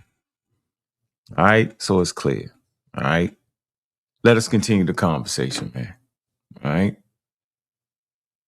think we want to get back to, let's get back to the next video. Let's see. All right. Of people's personal dialogues, their personal genealogy. We just both express that we respect, and I've always expressed that to my community as well. My community know this from the very start of my channel. I always said, listen, don't disrespect your elders. Your genealogy will tell you infinitely more than your genetics will. And people do not realize this. Your genealogy always trumps your genetics. What? They work together. Trump. A person can lie and say they're your fault. You know what I'm saying? A person can act, you can actually think somebody your father for 40 years, yo. And it don't be your father, yo. Genes don't lie, yo. Always. Okay? So your genes, the He's very saying thing you're made out of. Genealogy always trumps your genetics. Genetics can cross over. Genetics are diffuse. They always will be diffuse. So that means there's always going to be people who exist in populations that don't look genetically like the population that they've grown up in. That's just an unavoidable fact. People think that all black people are E1B1A or something like that. It's like, no, you might have a majority or a large proportion, but it's not all. There are some that have just got random Asian, some that have random European, but they are every bit as native as you are, every bit as integrated. So that's why you must always make sure that you get your genealogy. And when I hear people just kind of like rubbish people's genealogical stories or tales of their ancestry, it does grind me the wrong way. And saying that, oh, we had it right, just kind of disregards all of the research and all of the researchers that have written books since segregation to now. And that just kind of rubbed me up the wrong way a little bit. Do y'all know the hell he talking about? Does anybody know what this man is talking about? That is psychobabble. What is this man talking about? Psychobabble 101. He's saying that for his new, he got like a new album, no album base. So he's trying to set, he's trying to make the genealogy important because he doing the album thing. So he want the DNA to be, you know what I mean? Oh, so he's saying they may not have DNA, but it's always the DNA is gonna work, so everybody can lie about my genealogy. I've done my genealogy. You know what I'm saying? That's why and he's confusing haplogroup with you have discovered the trick. You've discovered the reason behind his madness. There you go. So just like the Egyptian thing, he reduced the skin map to a white trick, right? So he can say the Egyptians was all dark skin. I got you, man. Wow, we caught you. And he's confusing autosomal DNA with haplogroup. So that's a confusion. Your haplogroup tells you your genetic ancestry, right? But your autosomal can tell you about recent admixtures. So these are two different things. Yeah, I don't think he didn't get that far. He don't even understand none of that. Nope. Yeah, what is this? I know. But within that culture, it's going to have different functions. And when you look at the pyramids, and I'll get to the Olmec heads now, but when you look at the pyramids in South and Central America, and you take a cross section of those pyramids, their structures are not the same. The engineering's not the same. Their function isn't the same, right? And they're like 2,000 years apart. Thank you. You could tell that too. I say that. Well, that's not necessarily correct as well, because some of the Sudanese pyramids do overlap in time with the American ones. And I meant that would actually somewhat strengthen. Also, the design of the Sudanese pyramids are somewhat closer to the Mesoamerican ones. By the way, I'm not arguing that. This is not a point I argue about the pyramids being kind of like a cultural diffusion. I'm not aware if they are or they aren't. But I just would say that the Sudanese ones do seem to provide a little bit of it, because everyone thinks of the Great Pyramids when they think of the. I'm not trying to argue that, but then you argue that. Flim flam. I'm not trying to argue that, but you argue that. Pyramids in when they think of the comparison point, but they never think of the Sudanese ones. Yeah, and I'm somebody who, on this point, being that this is my background of study, I was a bit more skeptical about this point, because of what they mentioned. But I have to admit that I haven't done an in-depth analysis of like the fabrication, the design methodology of the different builders in the past. So like I want to do that in the future just to get like a clear look of it and just to see if there are any, because sometimes, especially when you're dealing with like project management or just design engineering.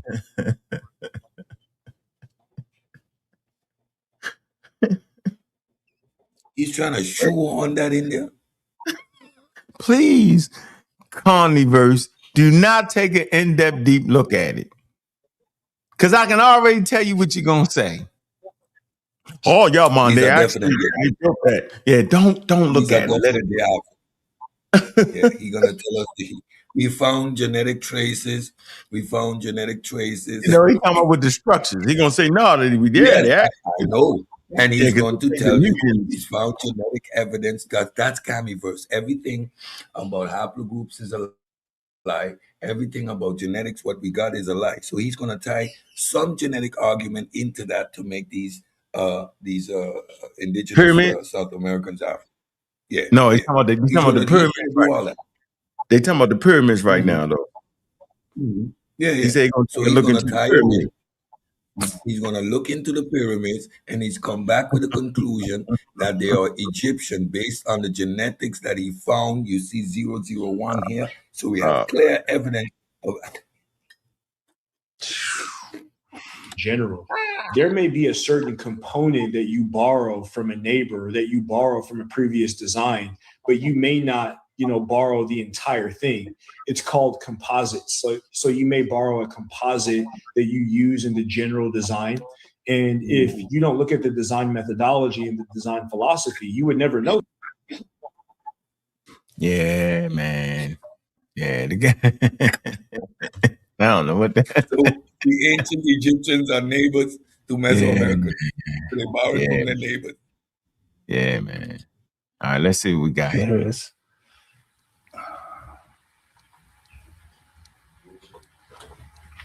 I'm just gonna pop down the screen. I'm gonna zoom in so you can see this. So this is a Sudanese totem pole. This is Sudan. Wow. Wow. That's a Sudanese totem pole. That's crazy. Where is this housed? British Museum.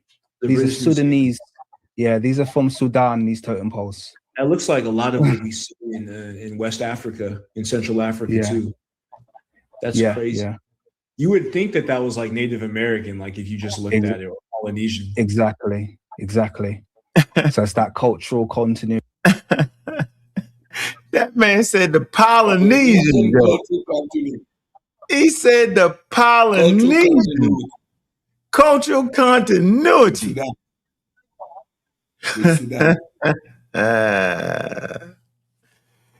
Man, is this what it is, y'all? Once again, that's quite a strong one. So that's what I'll share. That's pretty powerful. Yeah, I thought so.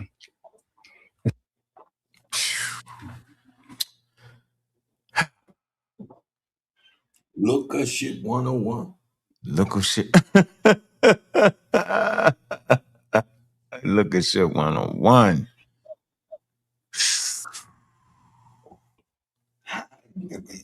He goes in with the look of shit. I would have to go to the video. Yeah, man, it's a lot, man. I would have to go to this channel and get this.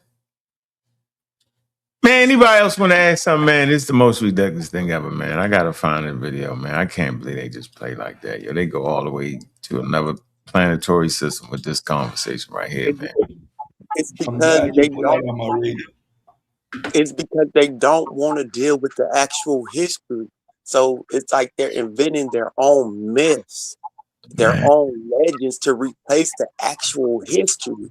It's kind of sad at this point.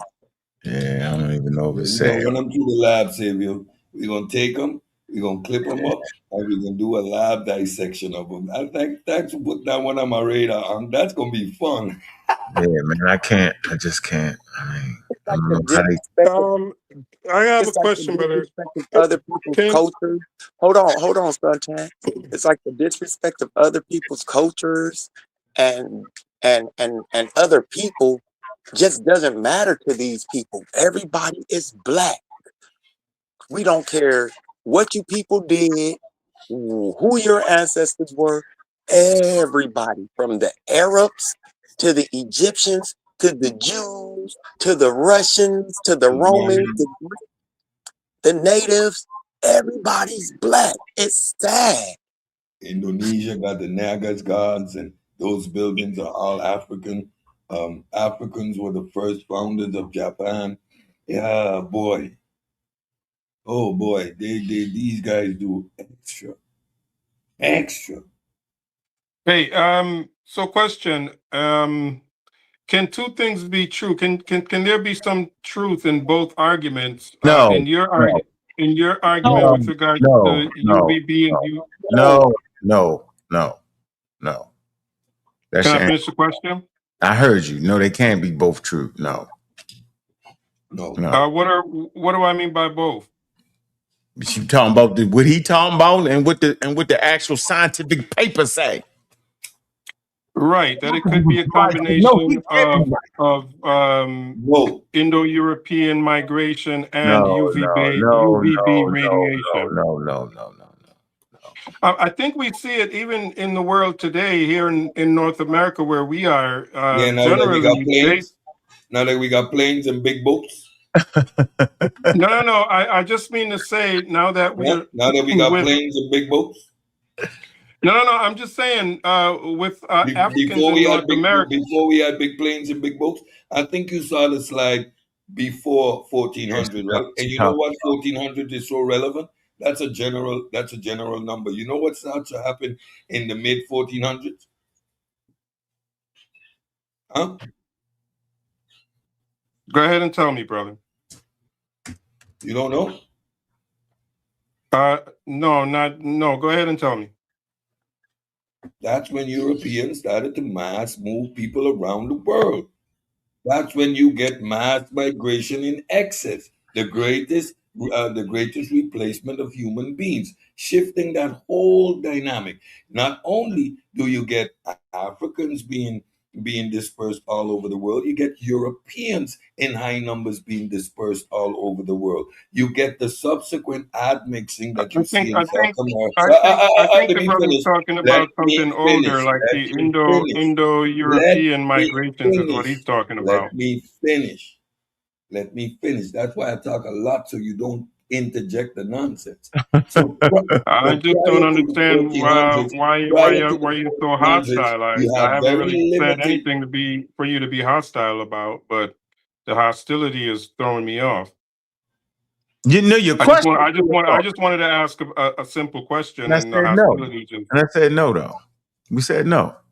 I'm not going to explain that a person from the UK howling, screaming through YouTube is the same as a person that did scientific research. No. Okay, so you're saying that it's all skin mapping and light skin has nothing to do with Indo-European migration as well. No. I would say it was a combination of both, perhaps.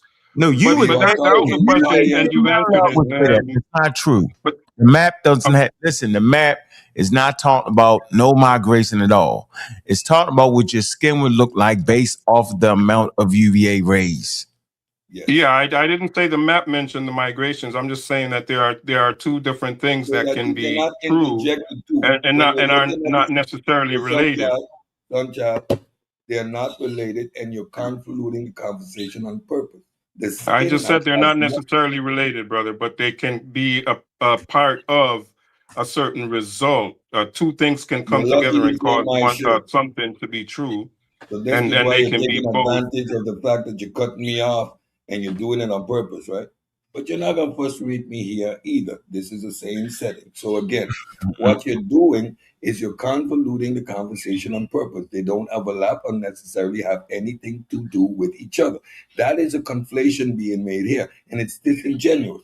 The skin map, just as with haplogroups, is of deep ancestral lineage that is connected to a particular place. So that skin map represents human beings prior to us moving in heavy amounts. So that argument they are making, which you are doing here, is purposely to conflate and to create a situation that isn't true.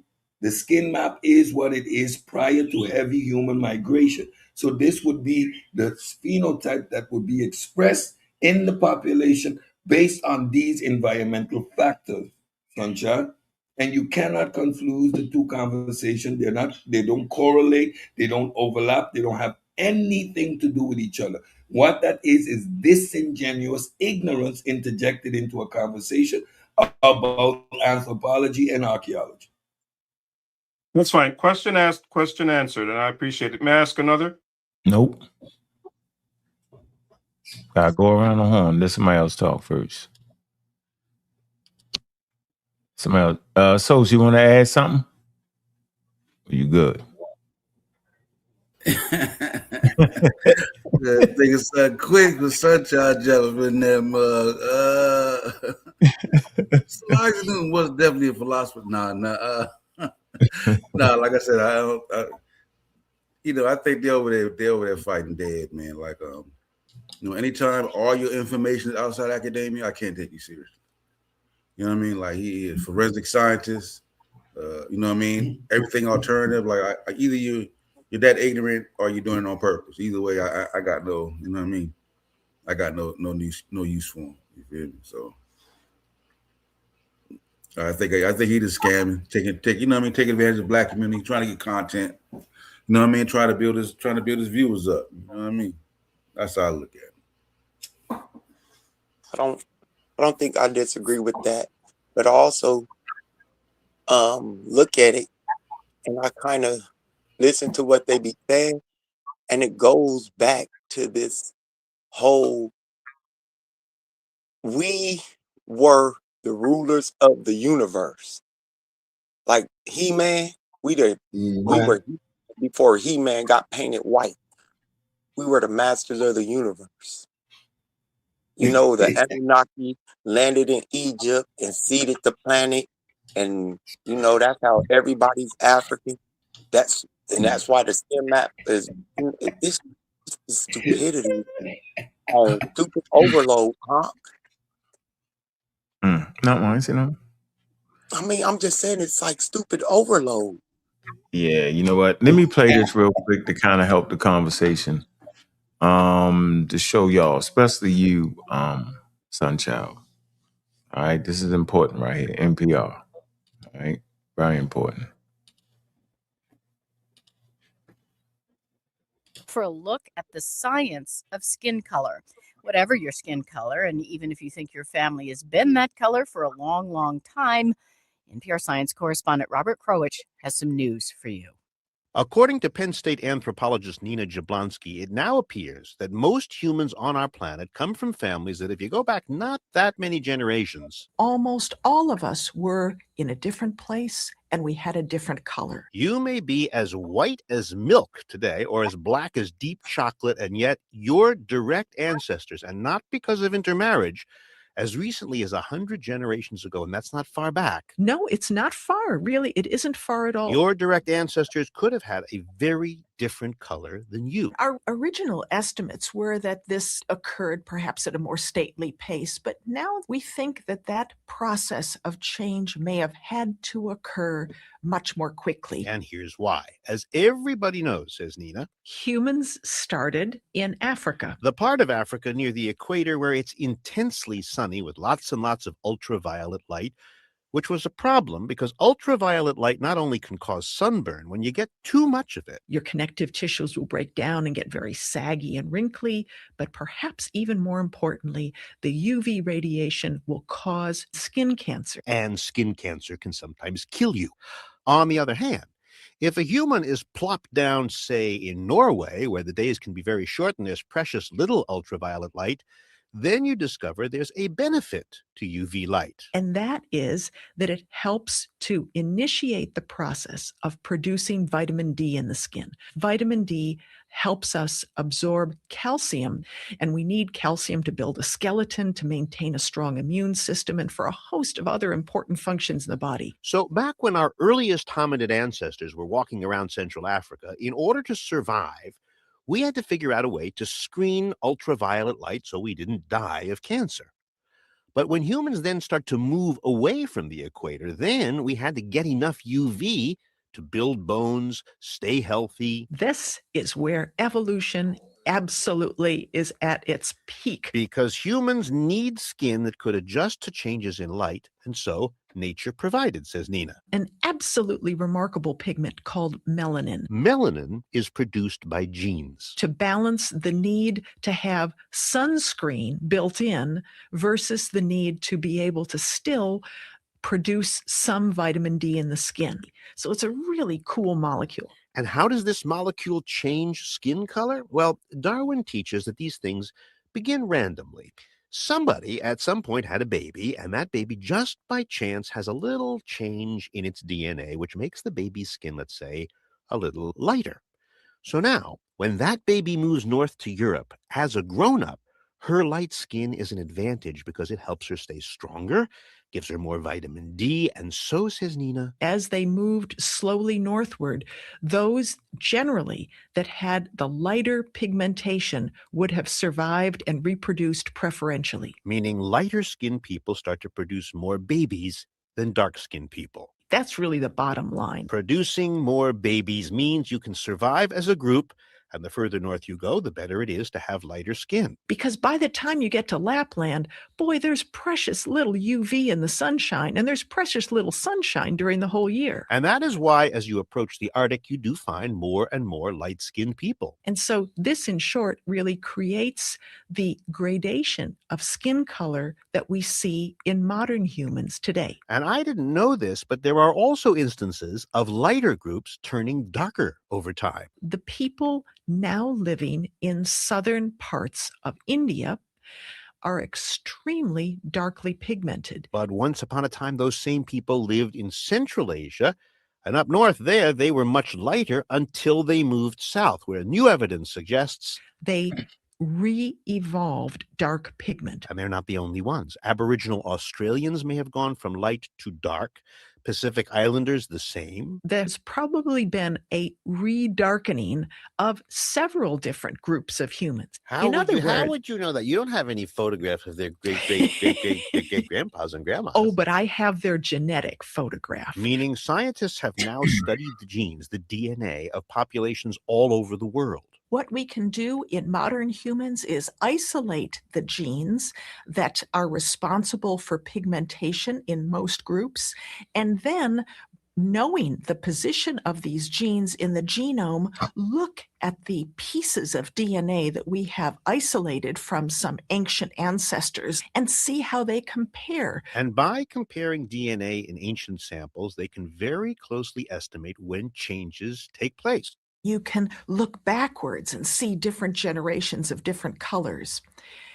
It's just phenomenal. But let's take that even farther. If you assume that each generation lasts 25 years, say, give or take, yes. It turns out that if a group of people keeps moving north or south to find food or to avoid enemies, to keep moving, that group needs to keep changing color at a remarkable pace. We might be thinking, let's say, 50 to 100 generations. Wait. 50 to 100 generations? That's times 25. That's 2,500 years. You're saying that in 2,500 years, a lineage, a family group can go from being black to being white or back the other way. I mean, that is lightning fast. That's like ancient Greece to now.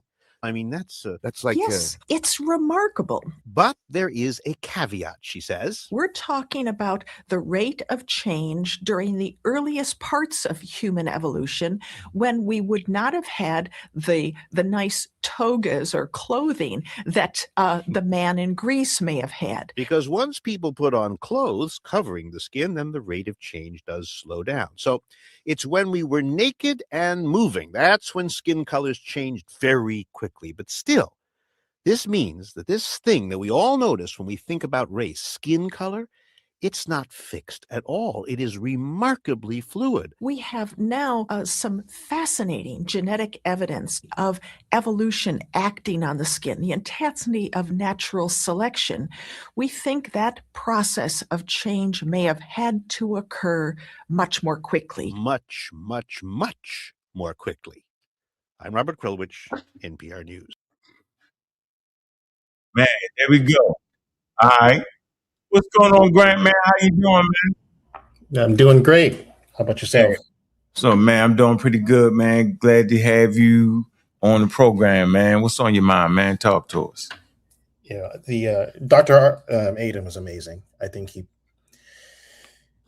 laid out some very cogent arguments and with evidence, and there was a lot of detail and support, documentation, books, and I think for those who find themselves coming into the comments in the community, I would highly recommend you go to that video, rewatch it, or watch it for the first time, take some notes, and jot down the resources and the sources he provided. And I would also recommend you read them. And if you have an inability to understand them completely, you seek out someone that can help contextualize what the doctor was saying. It will most certainly undermine and break down some of the fallacies within your arguments. It may give you a better sense of what it means to be African, to be Black, and hopefully contextualize it for you. That way you can sort of eliminate the flim-flam of attempting to question bomb panels while pretending to be scientific. One can engage in a discussion without just sort of rapid fire questions and then claiming you're being silenced. You're just engaged in trickery, correct? And if you watch what Dr. Aden was doing, when he got a question, he immediately just went to the evidence. And he didn't just read a page, he had a deep understanding of it and was able to contextualize it relatively easily. And so I would just say congratulations to you guys for getting such a remarkable man on the show. He truly was worth a watch in time. Yeah, he certainly was, man. And can't get no better, right? It's important to just have good information, man, no matter who it's coming from. And specifically when they PhDs, we appreciate them when they're part of our community. And yeah, he used evidence-based information. And I can't believe that across the pond, and I appreciate my brothers across the pond, I really do, but not the ones that are promoting pseudoisms and misinformation, right? Respectfully. Right? I think they should get out of the business of confusing people and get in the business of actually educating people. And they do all this so they can make the Egyptians jet black. It's the craziest thing ever. It is. Cedric, you want to add something? Yeah, I just wanted to say that program last night is not something to watch. That is something you need to study. You need to have your pen and paper with you, right? See where he's getting that information from, so you can actually go and read up. It seems that that program last night again. I watched it this morning. I watched it again a couple hours before I jumped on here. It is something to study. It's the analytical quality. He is applying methodological naturalism to sociology. It is a beautiful thing to watch. It truly is. It is a beautiful thing to watch. And it synthesizes with everything we've been putting forward. And that's why scientific literacy is the number one thing that we are going to continue to promote, because we see the benefits of it. You see it in real time, right? That's why these people keep calling our names, because they can't get away with the flim-flammery no more. The age of natural philosophy is over. Huh. All right, let me come to the next clip. Let me play this clip. Play this next clip. All right. Here we go. My fault. Let me set it up. All right, here we go. Carry on playing now. And said, well, these look like brown people. And he was like, these are Africans. And they're the ones who founded this civilization. Right. So that's basically what Van Sertima claimed, that he used a lot of what we would call like phenotypic circumstantial evidence to allege. Sorry, was you going to say something there? I'm just like, the way that he's simplifying it is like kind of, it's troublesome, because within the 3 volumes of books that I mentioned, he definitely didn't just look at phenotype. Like, there's so many pieces of evidence that he looks at. Like, you could look at Wayne, the scholar, the Olmec archaeologist who supported him in the letter to the Smithsonian and the letter to the New York Times. So like, you can disagree with Van Sertima. There's no problem with that. But just to say that he was solely focused on phenotype is definitively false. That's not true. It's absolutely untrue. I would agree with that as well. I think the evidence is, well, it's strong enough. Was this his doctoral thesis? Sertima? No. It wasn't, because he was a lexicographer. He was a Swahili lexicographer. That was his background. Yes, I'm actually not sure, because I know he went to Rutgers University and he's like in the Rutgers Hall of Fame. But I'd have to get some more information about like the background of his dissertation. I don't know off the top of my head. Man, that was the main thing. It was the lookership was the main thing.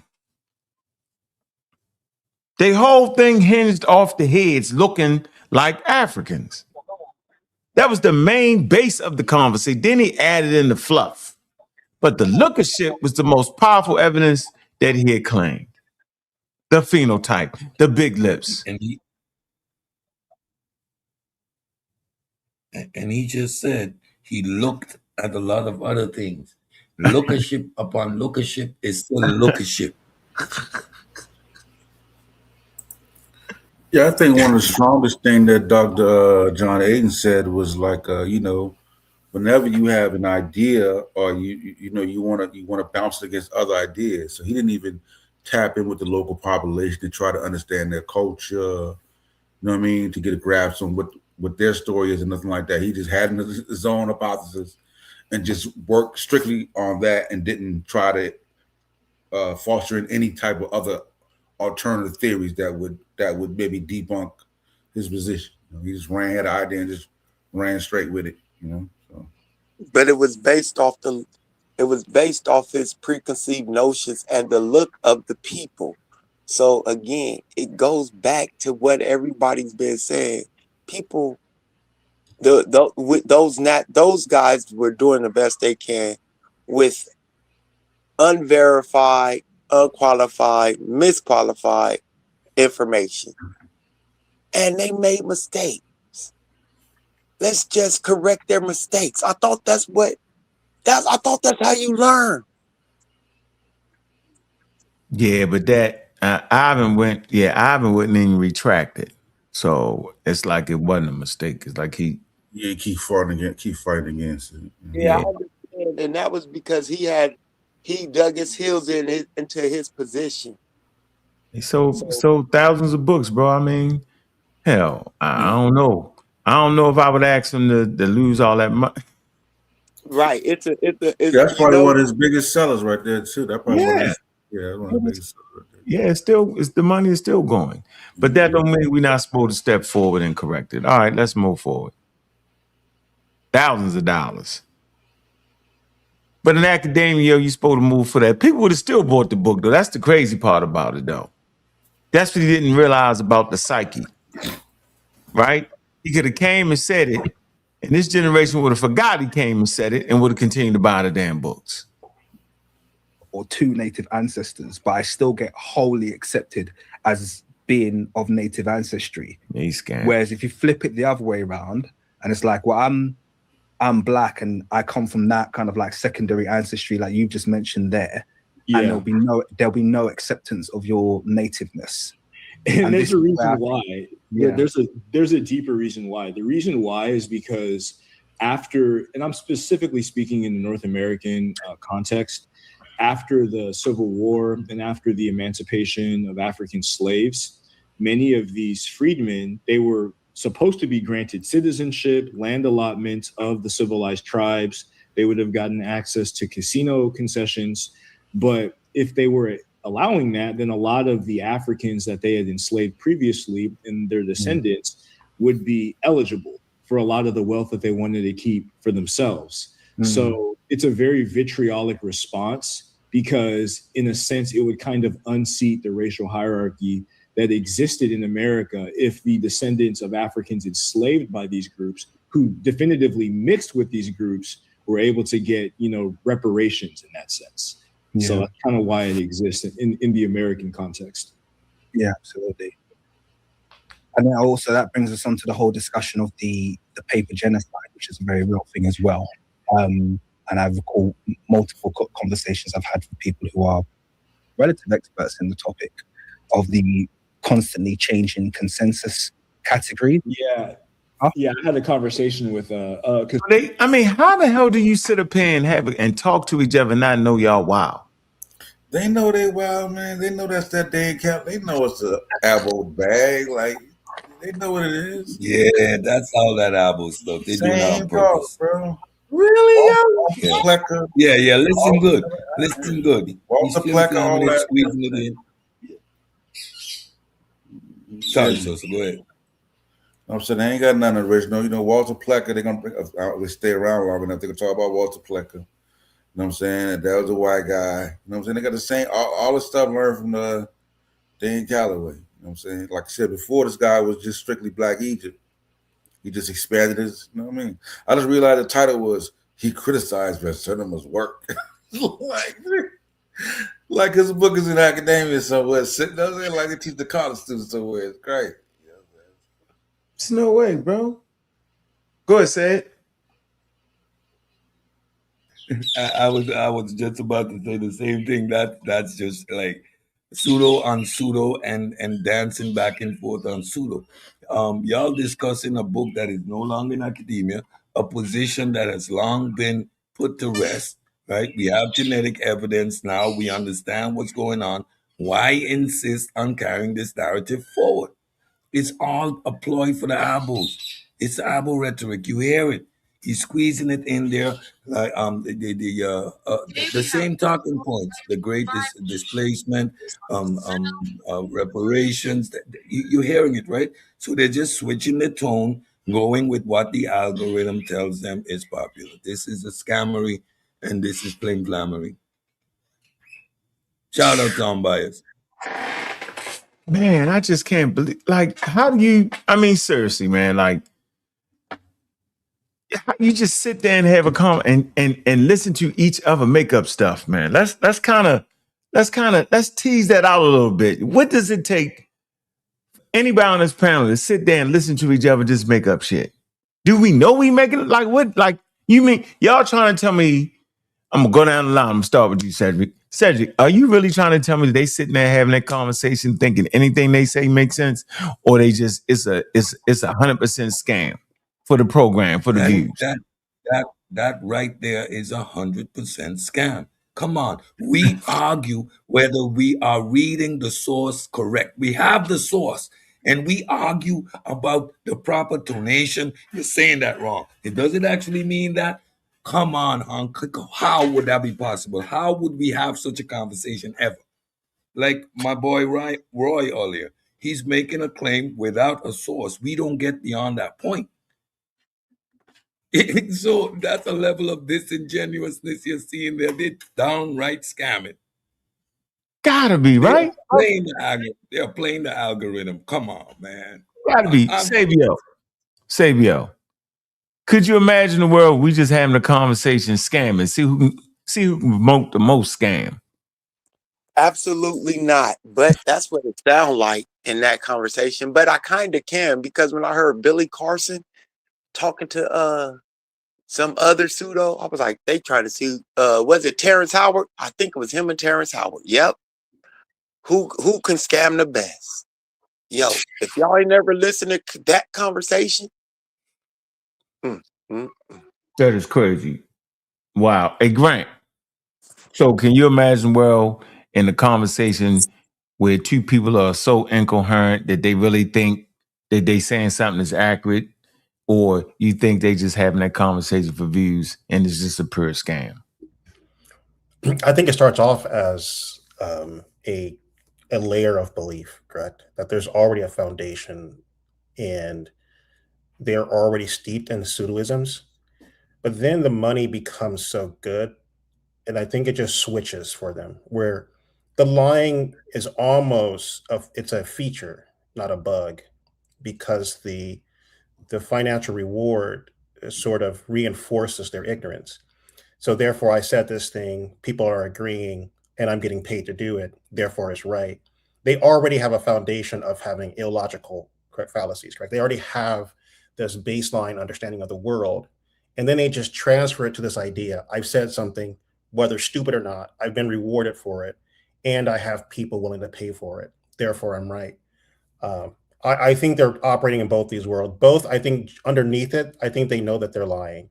I think that's why they almost always resort to quick speaking. They resort to yelling, and they resort to the name calling, the flim flam speech of sort of quickly running through whatever nonsense they're saying.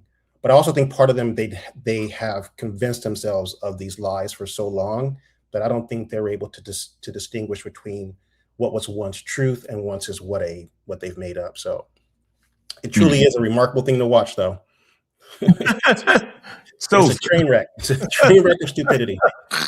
Sosa, come on, man. What world do we live in when me and you have a conversation and don't know we scamming? Yeah.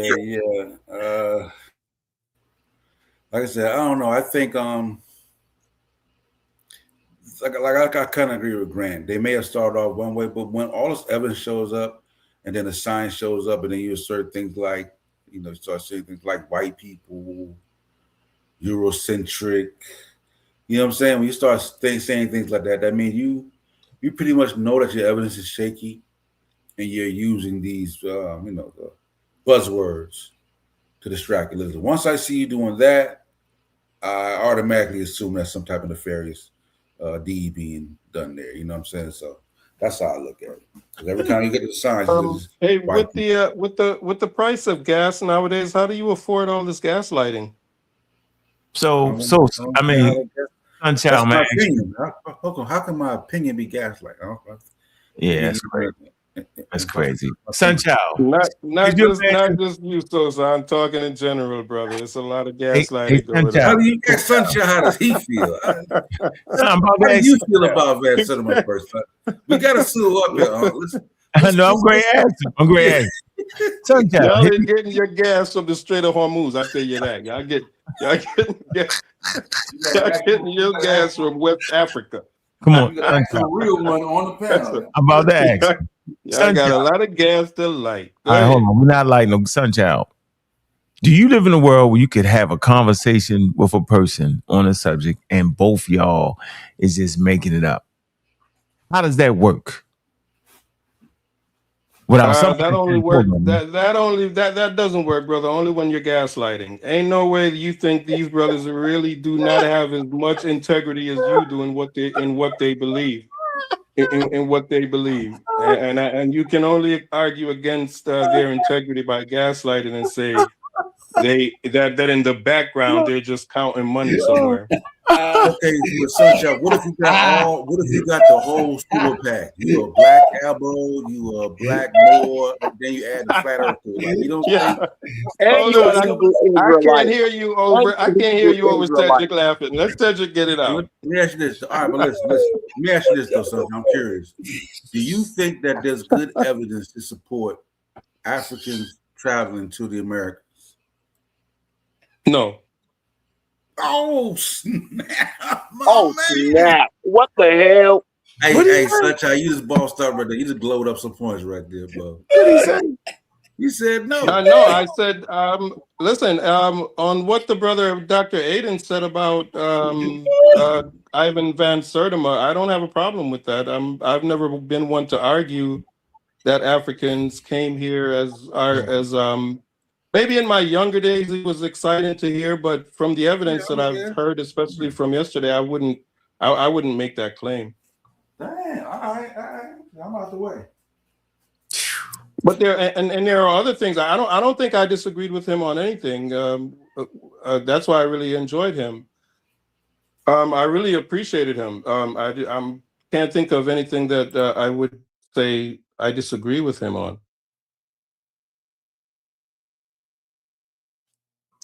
But I do have a question. Can you still hear me? Yeah, we listen, bro. It's Yeah, called with the idea, he mentioned blackness as an identity, but he said it was more than just an identity. It was also something obscure and deep thought, and it represented. And he mentioned that may you be as black as your cattle, which is your friend. So there was something, even if you can perhaps use the word divine, that is comparable to what we've learned about the concept of blackness in ancient Egypt, right? And Reggie always talks about this with the cattle as well, and Osiris, the black one, and their the divinity that they saw in blackness. And I was wondering, can we see this as perhaps cultural?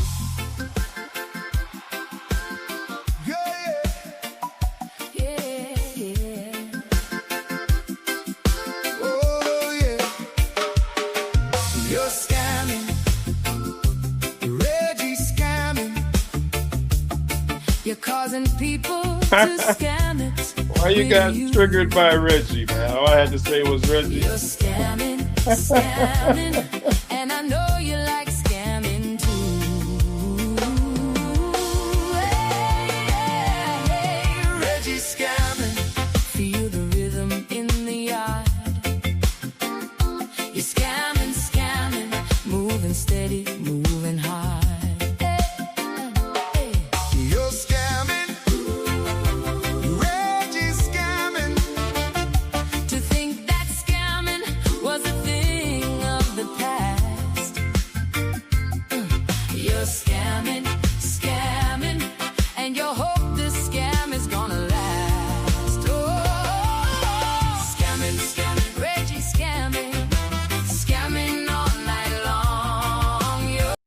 Yeah, man. Come on, man. Yeah, it has nothing to do with Reggie, though. I was talking about Dr. Aden. Now, Dr. Aden said that you read your Reggie name. But even without Reggie, we understand that others have taught that there was a concept of divinity in the idea of blackness in ancient Egypt. It has nothing to do with Reggie. No. So, but there's that, and I was wondering if we can see that as some type of cultural I'm not sure if cultural continuity is too strong. I'm not sure why it would be, but there is a similarity. Again, there are a lot of spiritual similarities in all of the sub-Saharan religions, including with Egypt's religions. And I was just considering whether that divinity of blackness is one of them as well. No, bro. It has nothing to do with anything what you think they saying, bro. Like, you just so far off there, man. Like, I don't even know how you putting it together. Yo, you scamming yourself right now, bro. Yeah, we don't, yeah. Dr. Seuss, Scam I Am, the cat with the funny hat. This is where we at. We don't say it. No. Damn. The cat with the funny hat. I mean, I don't know what else to say at this point. That's crazy. Scam I Am. Scam I Am. Yeah. No. King Malalog, Scam I Am. Oh, wow. Scam I Am. We just have to say it. Yes, yeah. They do. Yeah, that's where we at. No disrespect. Respectfully. Yeah. Damn. Dr. Seuss. Damn. Yo, Reggie is my man, but how about Dr. Pseudo's Scam I Am? And I do not mean about Reggie is a pseudo. I do not believe so. I think Reggie makes a great point, and he agrees with Dr. Aden. Do you agree with Dr. Aden? Do you agree with Dr. Aden that black was seen as more than just identity? It was also seen as something divine. Dr. Aden says that. That's what I came.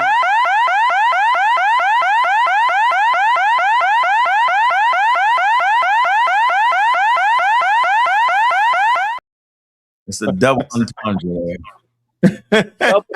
You doubled up on the skin. You felt. I'm not sure why y'all are so afraid of these questions. All I'm Go asking you ahead. is, what Define blackness. Dr. Aden said about the If you divinity can of define blackness, is blackness, it similar if to you the can divinity of define blackness in blackness, if ancient you could Egypt? define blackness, Sunchild, if you could define blackness, maybe we can have a coherent conversation. Everything starts with a definition. When you say blackness to me, I look up the sky, the night sky. I look at a room without light. When you say blackness, that's what comes to mind, like void of light. What do you Well, mean? Dr. I don't know what Aden, you well, mean. since we're talking about Dr. Aden, he talked about the cattle I'm being black as asking the you what cattle. you mean. What you It's mean. not, Because what the brother, I'm doctor asking means about, does not make it's Hold not sense on, to about my everybody. opinion. One I'm talking second. about what Hold Dr. on, one Aden second. said, not my, One second, Sunchild. I'm Everybody. irrelevant. I'm only Hold speaking on one about second. Dr. One Aden second. and One what he second. said. Yeah, he just keep talking. Let me put him in the back for now. Big up the Brother Garfield podcast. He's in the building. Big up to you, Garfield. Peace, Make sure you Garfield. like and subscribe to Garfield's channel, man. Where you won't get scammed. Scam. Sure. I am. Okay, back to our regular scheduled program. Go ahead, Sunchild. Yeah, as far as what Dr. Aden means when the Africans spoke to him of black divinity, that he said that they had a concept of their identity as black based on their skin color, and also the idea of being as black as a cattle. So you can get an idea of what they mean Black by as the black cattle. I ain't talking about black. from What? that. You mean with Reggie with the cattle, right?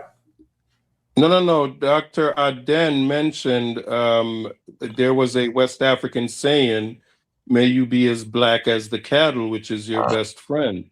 Yeah, but that So, don't mean nah, yo. I think you yeah, make but it he up. also We'll get him back. mentioned that I'm gonna write that down. I'm gonna write that. blackness to them was also a symbol of profundity. I'm gonna write that down. Profundity, as in, and in the darkness, I don't perhaps. think you know what that word mean. What that word mean? Profundity. What does that mean, please? Can you please Very, explain that to us? it just means very profound, yeah, Okay, and meaningful.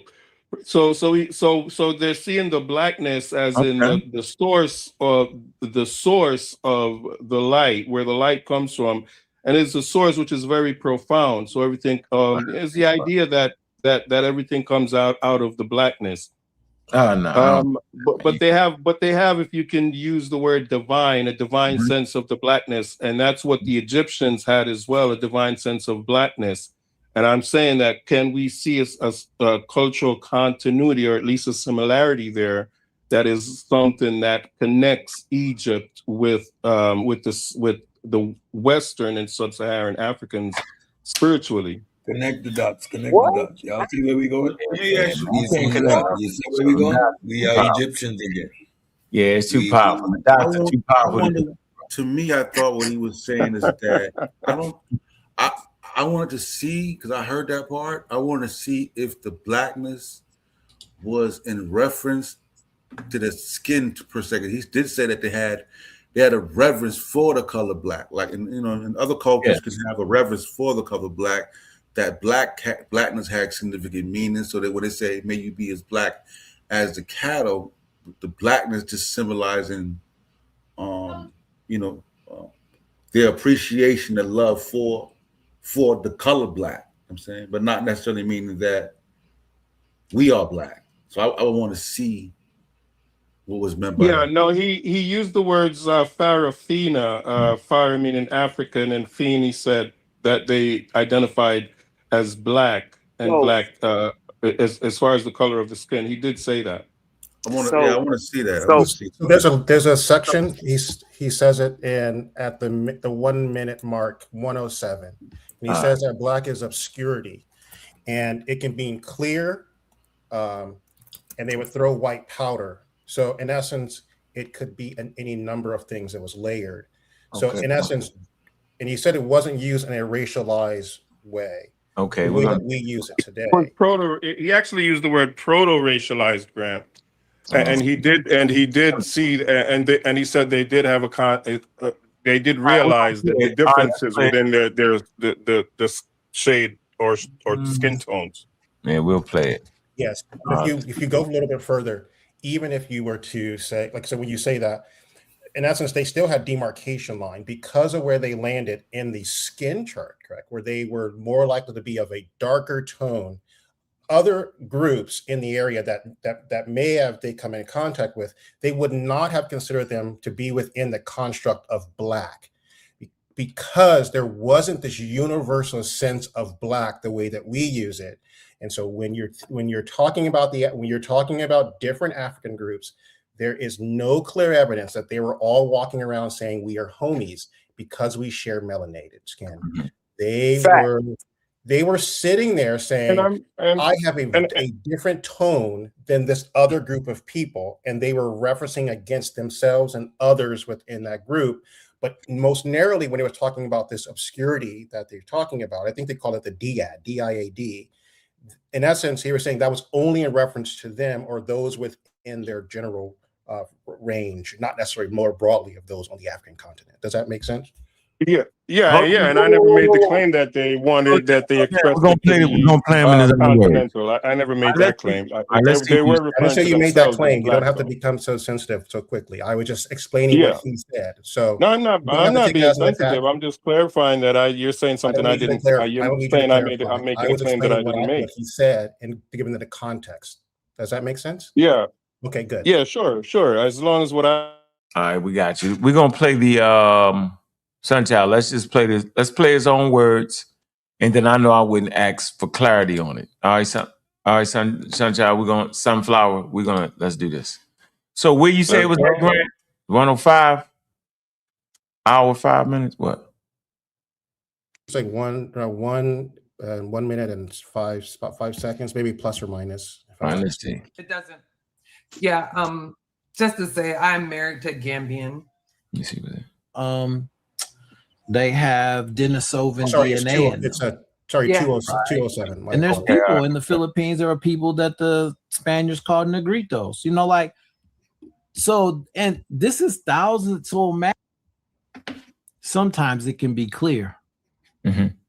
So Blackness as a construct is really deep and multi-layered. That in the chat. So in Mande cultures, Jaya means clean. It could be translated as white, but mostly it just means clean. Now, Africans in many religious practices would use white powder to channel spiritual access to other realms, right? And so that was a part of how trance could be initiated. And sometimes when a person was in a state of trance, people in the audience would throw the white powder on them, or often it was members of the shrine priests would do that. So DB means obscurity. Sometimes Black can be obscure. Sometimes it can be clear. Mm-hmm. So Blackness as a construct is really deep and multi-layered. It's not just a racial identity. But for people in Mali, they were interacting with people who didn't have jet black skin, because the Bamana speakers have jet black skin. They have jokes in Mali and Mande culture in Mali that if you are from Kai, there's a city named Kai. I'll just put that in the chat. It's in, you're headed toward Mauritania on the way out of Mali. North of Bamako is this city named Kai. Maybe it's northwest. They say if you're from Kai, it's hotter there than it is in hell. And we're darker than Satan. It's a joke, right? And so there is racialized identity. Yeah, it's right. It is. So, Mande speakers are very dark skinned. Hold on, you said they say we blacker than Satan, so that means they must have came in contact with colonial powers to say that. Well, they came in contact with Arabic because shaitan is the word for Satan in Arabic. Okay. There you go. People forget that. Okay. Yeah. So that's clear. They're still colonizers, but go ahead. Yeah, right. I'm not ignoring that. If you want, that's a key point. I don't want to run that. It's a key point. If you want to learn more, you just got to look at, the treatises of Ahmad al-Tumbukti in the 17th century, I believe, 1655, something like that. My dates might be a little off, but I think that's right. He wrote a treatise on whether it was permissible to enslave Africans south of the Sahara, whether it was permissible for Muslim and Arab traders to cross the Sahara and enslave sub-Saharan African people. He wrote an entire treatise on it. And so that treatise became a standard. And, you know, maybe I can put that in the chat too.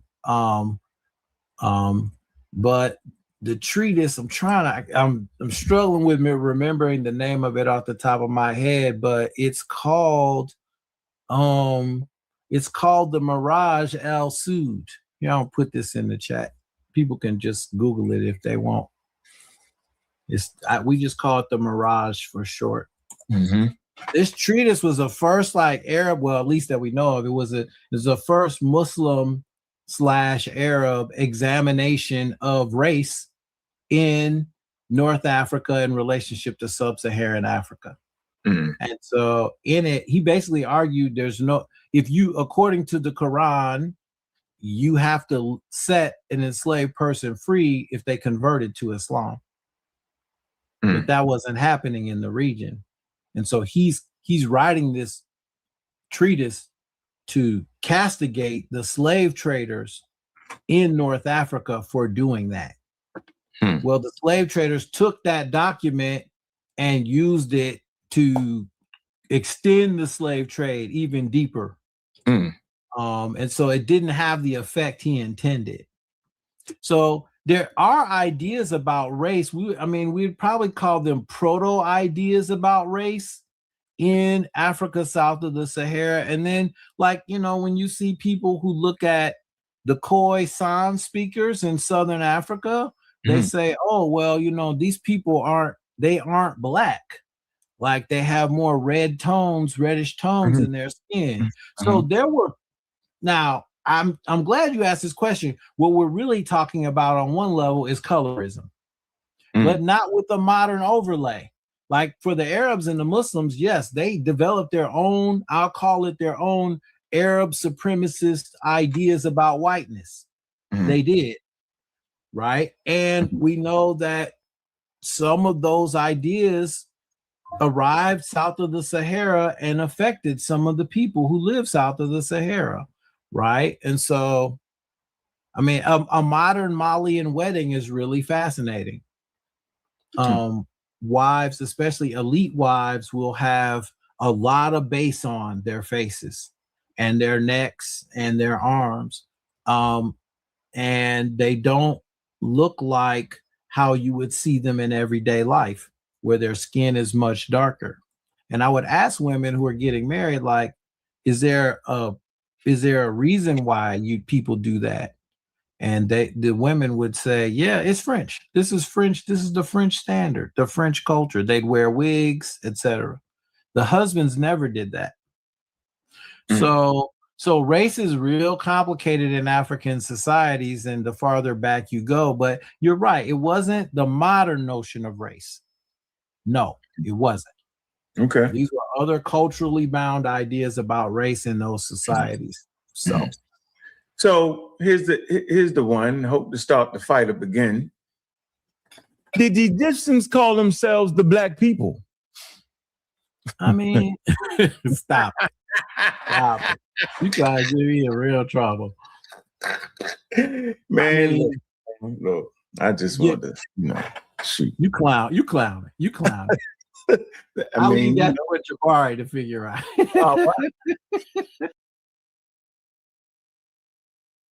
Told me to ask you. Wow. Yeah. So you get that context right there. Does everybody sounds like he agrees with Jabari? No, he doesn't. No. Where you at, Grant? So what did you get from that right there? Same thing I got, or are we tripping? Yeah, I got the same thing you got. It was not the same, remotely close. That they weren't broadly using it for every African that has dark skin. It was unique to their community. He actually goes further. I don't know if he said it in this, but there's another he was called Red, Dr. Aden, because in essence, even within their construct, if we could even pretend that whatever these blackologists want to sort of plant as black and it comes from Africans, they see Dr. Aden as red. In essence, if we were using their racial construct, it would not just be black because you just so happen to be within a range of brown that they would consider black. And even in this particular case, I would imagine a lot of us are closer to Dr. Aden in color in a sense, or reddish, at least in their linguistic standards. And we would not be considered part of this black diaspora using what Dr. Aden laid out. And so, no, I don't see this as being the case. As it goes to the more spiritual notions of it, I don't think anyone's ever denied that they were heavily influenced by spirituality and gods, etc. But I don't think there's very few humans or ancient humans who didn't see them themselves through the lens of some sort of metaphysical identity. And so I think it'll be hard pressed to say this is unique to the continent of Africa, personally. You, Sosa? Yeah, Sunshine, I ain't hear none what you was talking about, Sunshine. When he was talking about blackness, he was talking about more of the introduction when he talked about in terms of the Arabs, but he wasn't using black in that racial lens that you were talking about. That was more like the modern influx of ideas, but not like they themselves identify with blackness in a reverent way, like how we associate blackness. Like that was, I think that was clear from the beginning of when he started talking. Yeah, we must have watched two different videos, brothers. Watch it again from the beginning. I watched it twice. You do the same. You want to do it a third time? Did he say that black meant? Did he say that black meant clear? Man. Yeah. He said it meant a few different things. Obscurity.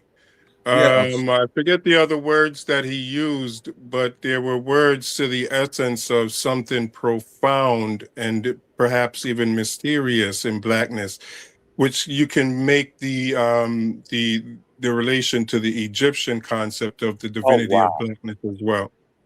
So even if you do so, but that's still not. But even with the Egyptians ain't the same skin tone as them.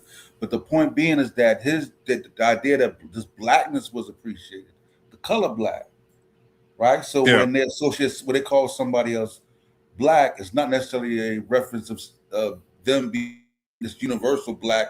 We black.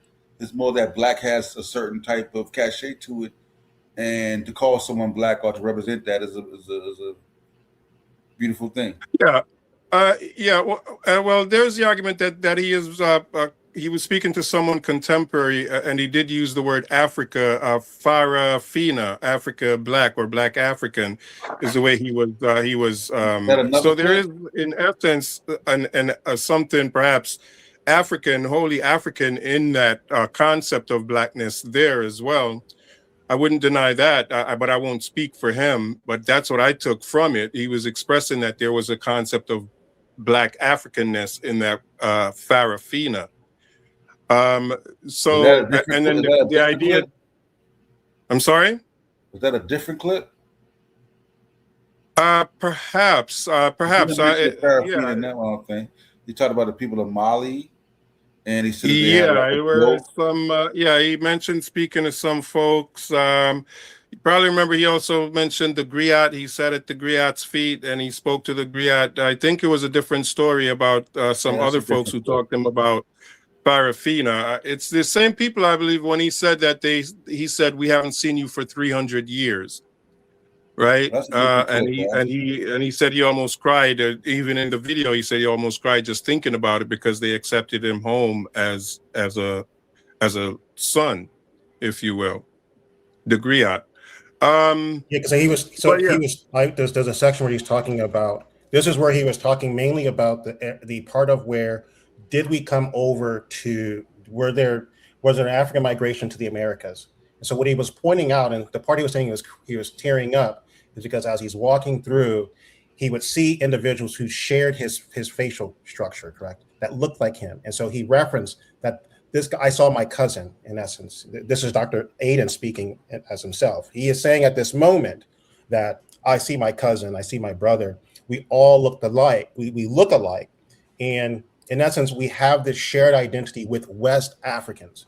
He was really trying to crystallize that we are very much so. It's like for most Black Americans, and for most, Black within the Western Hemisphere have a direct lineage to the West African community. So that section is around absolutely. That's what he was referring to. Yeah, but what I'm drawing is the idea of the divine blackness and the similarity to that and the Egyptian concept of divine blackness. I mean, in African spirituality, there are a lot of comparisons that you can draw from Egyptian to sub-Saharan African religion, perhaps more so than Middle Eastern or Mediterranean religions, whether Sumeria or so on, whatever wherever you want to go. I think their spirituality was perhaps more akin to African spirituality. So how do you take it when they look at white as purity and clean? How do you take that? Well, I'm not sure if I would, perhaps in the same way that we do today, but in contrast to the blackness, there is the thing with the whole, that they did see it as black skin as well in and of itself. So whiteness would be just a whole nother subject outside of. I'm just saying, like, how do you analyze that when they also will cover themselves with this type of white powder thing? Well, I wouldn't. I wouldn't doubt that whiteness was perhaps considered in some type of divine way as well. You know, I'm not denying that. So both can't be skin, right? If one is white and one is black, it can't. It has to be some other than skin of black. You know what I'm saying? Right? Well, yeah, but it stated clearly with regards to the skin, though. He says, yeah, they had a concept of their skins being black as well, and they call. Yeah, but he said that was from a modern they explain story. themselves as black. No. Well, okay, yeah, but then we're going to ask, because I spoke with Brother Ankh, and whether he considered the ancient Africans having this concept of blackness in defining themselves, and I think Brother Ankh agreed that he did. So it's not perhaps just a modern concept of blackness that Dr. Aden was saying. I think I was talking about the story because he said that the story about the guy that went away, if he goes so far, he be black, and then the male was like got introduced to him by the Arabs. That was a part of the conversation. It went on from there. Like he was talking about the modern, or like there's a modern filtration of ideas that has come into the. Yeah, well, I asked that question on the earlier show today specifically, so whether he was also, if Dr. Aden also attributes this blackness as far as identity to ancient Africans, and I think Brother Ankh agreed that he did. He mentioned speaking with him privately as well. So I believe, from what I understand, he did. Maybe we can ask Grant if he agrees as well, or anyone else who can chime in, whether Dr. Aden does say that the ancient Africans had a concept of black identity. Oh, well, I'm not aware of that, so I would like to see that. I have an idea. Like I said, he's in the Discord, so we can chop it up. Yeah, somebody else. You want to say something, Grant? Look, one sec. Let me do this real quick, man. I put that link in there, man. We put the link in there real quick. I put the link in there for y'all to support the courses, man. And I think it's important. Deeper African history, reclaiming the memory through evidence and story, yo. So, yeah. Supporting that is supporting the platform, man. It's supporting the doctor, man. So, take that break right there and do that, man. Make sure y'all like and subscribe. All right. And it's just important for us to continue to do what we're doing, right? Getting it straight, because the charlatans, man, they flying around like buzzards, yo. And they're feeding like buzzards on your ignorance, because that's what the charlatan does. He feeds on your ignorance. He takes advantage of you. We say it all the time, man. Scientific literacy is a vaccine against the charlatans that come amongst you. It's clear, right? Misinformation is at the top of what they do. All right. So make sure y'all support this, man. Support the program. Supporting that is supporting the program, man. All right. we take this break, man, to honor the ancestors and honor people that are actually bringing real knowledge. All right. So the brother teaches a course. That's the course. And man, get to it, man. All right. So let's get back to our programming, man. Make sure to also hit that Cash App, man. Make sure y'all always support the channel, the Pseudo Killers, man. That's important too. Appreciate the group, man.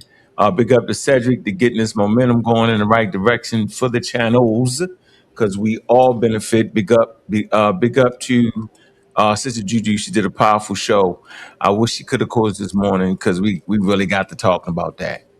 And very interesting conversation, man. We got about maybe 20 minutes left, 15 minutes left, man. Does anybody want to add something as we move forward in the programming? No, we got Mad Talk coming on the Pseudo Killers channel about 8 o'clock, man. If they don't go too long, I might crank it up. See, according to how tired Cedric is, man, we might go back to back. Let it easy. 8:15. 8:15. Make sure you tune in to Med Talks. That is a pivotal and an important show. All this work that we're doing, it's important that we take care of our health. Shout out to Malcolm B in the building. 8:15 sharp. We're doing a Mad Talk. We're doing a Mad Talk.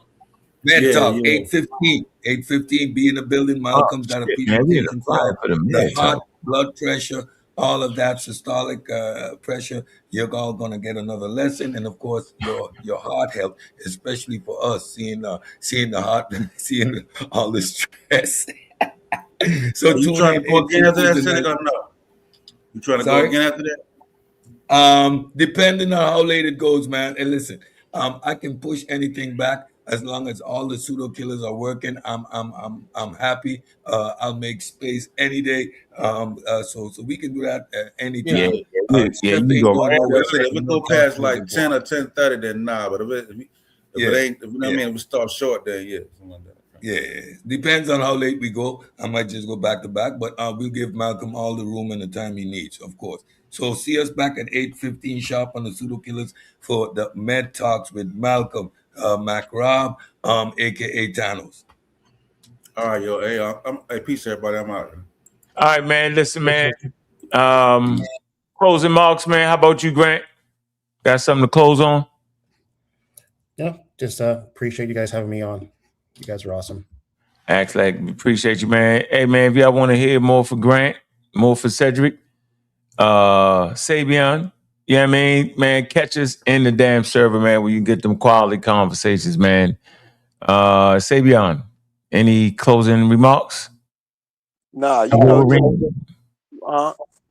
been one of my biggest people I've been listening to, always supported. You've always supported me. Appreciate you for always pushing me to get better. And everyone that you've been around for pushing me to get better and stay scientifically and historically accurate. Appreciate you. Oh, yeah, man. Yeah, absolutely, man. Sunflop, my fault. Sunchild, any closing wild remarks? Any closing wild remarks? Going once? Can you hear me? Can you hear me? Can you hear me? Yes, we can. Going twice? Yes, we can't. We can't I hear you. Anybody hear me? We cannot hear this guy. We can't hear you. We cannot hear him. You can't hear me? You can't hear me? Can't hear you at all. Yes, man. I appreciate all the programming, man. It's been top notch.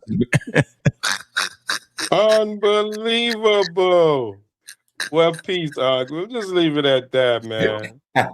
You could have just kicked me out, so I consider that the love. I'm still getting love. Love is what they say. Love is love. Go ahead, man. Go ahead. Go ahead. Do your thing, Sunshine, my favorite antagonist. I appreciate Go ahead, man. Do your thing, man. You've been a sport lately, man. Appreciate you. Go ahead, man. All right, man. Since you insist that I go out wild, I'll go out with a riddle. If the white water fountain gives you milk, what does the colored water fountain give you? Chocolate milk. No, Kool-Aid. What? Man, get out of here, man. I don't know what the boy I tell you, man. You stunned me. Come on, man. Get it together. Don't do me, man. Got to be Kool-Aid. Kool-Aid is the color water, brother.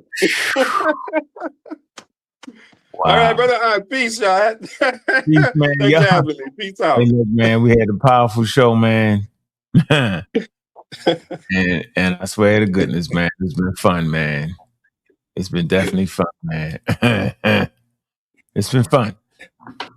Last couple weeks, man, been great. Interviews been top notch, man. We got some more experts coming in. I told you we was going to carpet bomb them with the high altitude bombers. That's when we bring in the experts, right? This is what we do. All right. Powerful week. And we culminated with the great doctor. We got to make sure Ifa be drinking, right? He was sitting on his porch. He was still drinking. And reporter asked him what happened on the Pseudo Killer show last night, right? He replied, I don't know, but pass me another drink. Microphones in his face. He still was drinking. So we need to make sure everything is clear because we clear, right? Big up to Reggie, right? Big up to Reggie. Dr. Seuss, scam I am. He's the cat with the funny hat, right? We do it in jest because this is what we do around here. We keep everything tight and keep everything sound. We continue to do what we got to do because y'all already know what it is, man. We're going to keep doing our thing right, man. What I can really say is, man, look, stay literal.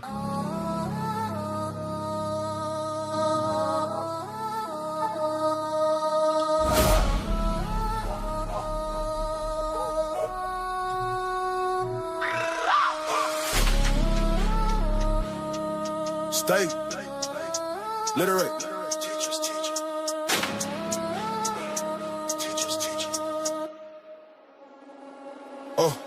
Lack of knowledge, it's a deficit, why don't you get with it? Can you get with it? Monumental test without it, why not get with it? Niggas get having fits, it never a quick fix. Trick doing tricks for preaching in the pulpit. The religious think science be a trick, but it's a religious trick. Pull out the blick, pray to Jesus, but still selling bricks. You still don't get it, you're still with it. Now you're in deficit, so what can science fix? Can't fix your ignorance, your constant belligerence. Keep y'all in a trick. In a trick. That shit's continue, stay at cap. You stay at cap. What we do with that, we teach the teachers teach. Call cap on the preacher, if this was knowledge, you're in the bleachers. The pseudo slip, do some magic tricks. Back to not reaching you, we the teachers teach. Calling cap on the preacher, the grifting. Where there's a grift, there's no lifting. The tide is shifting, we practice then we uplift it. It's a polished gift, so what can science fix? Science! Can't fix your ignorance, your constant belligerence. Keep y'all in a trick. Still in a trick. Still in a trick. That shit's continue. You stay at cap. You stay at cap. No time for the grift. We kill them pseudo. No, that's lit. Shit stay lit. We never quit. Not one bit. The literacy's lit. Killing them with the science shit.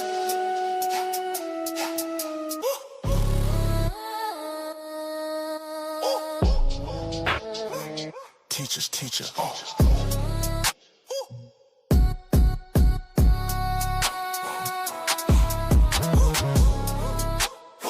Call cap on a peach. Stay literate, steam.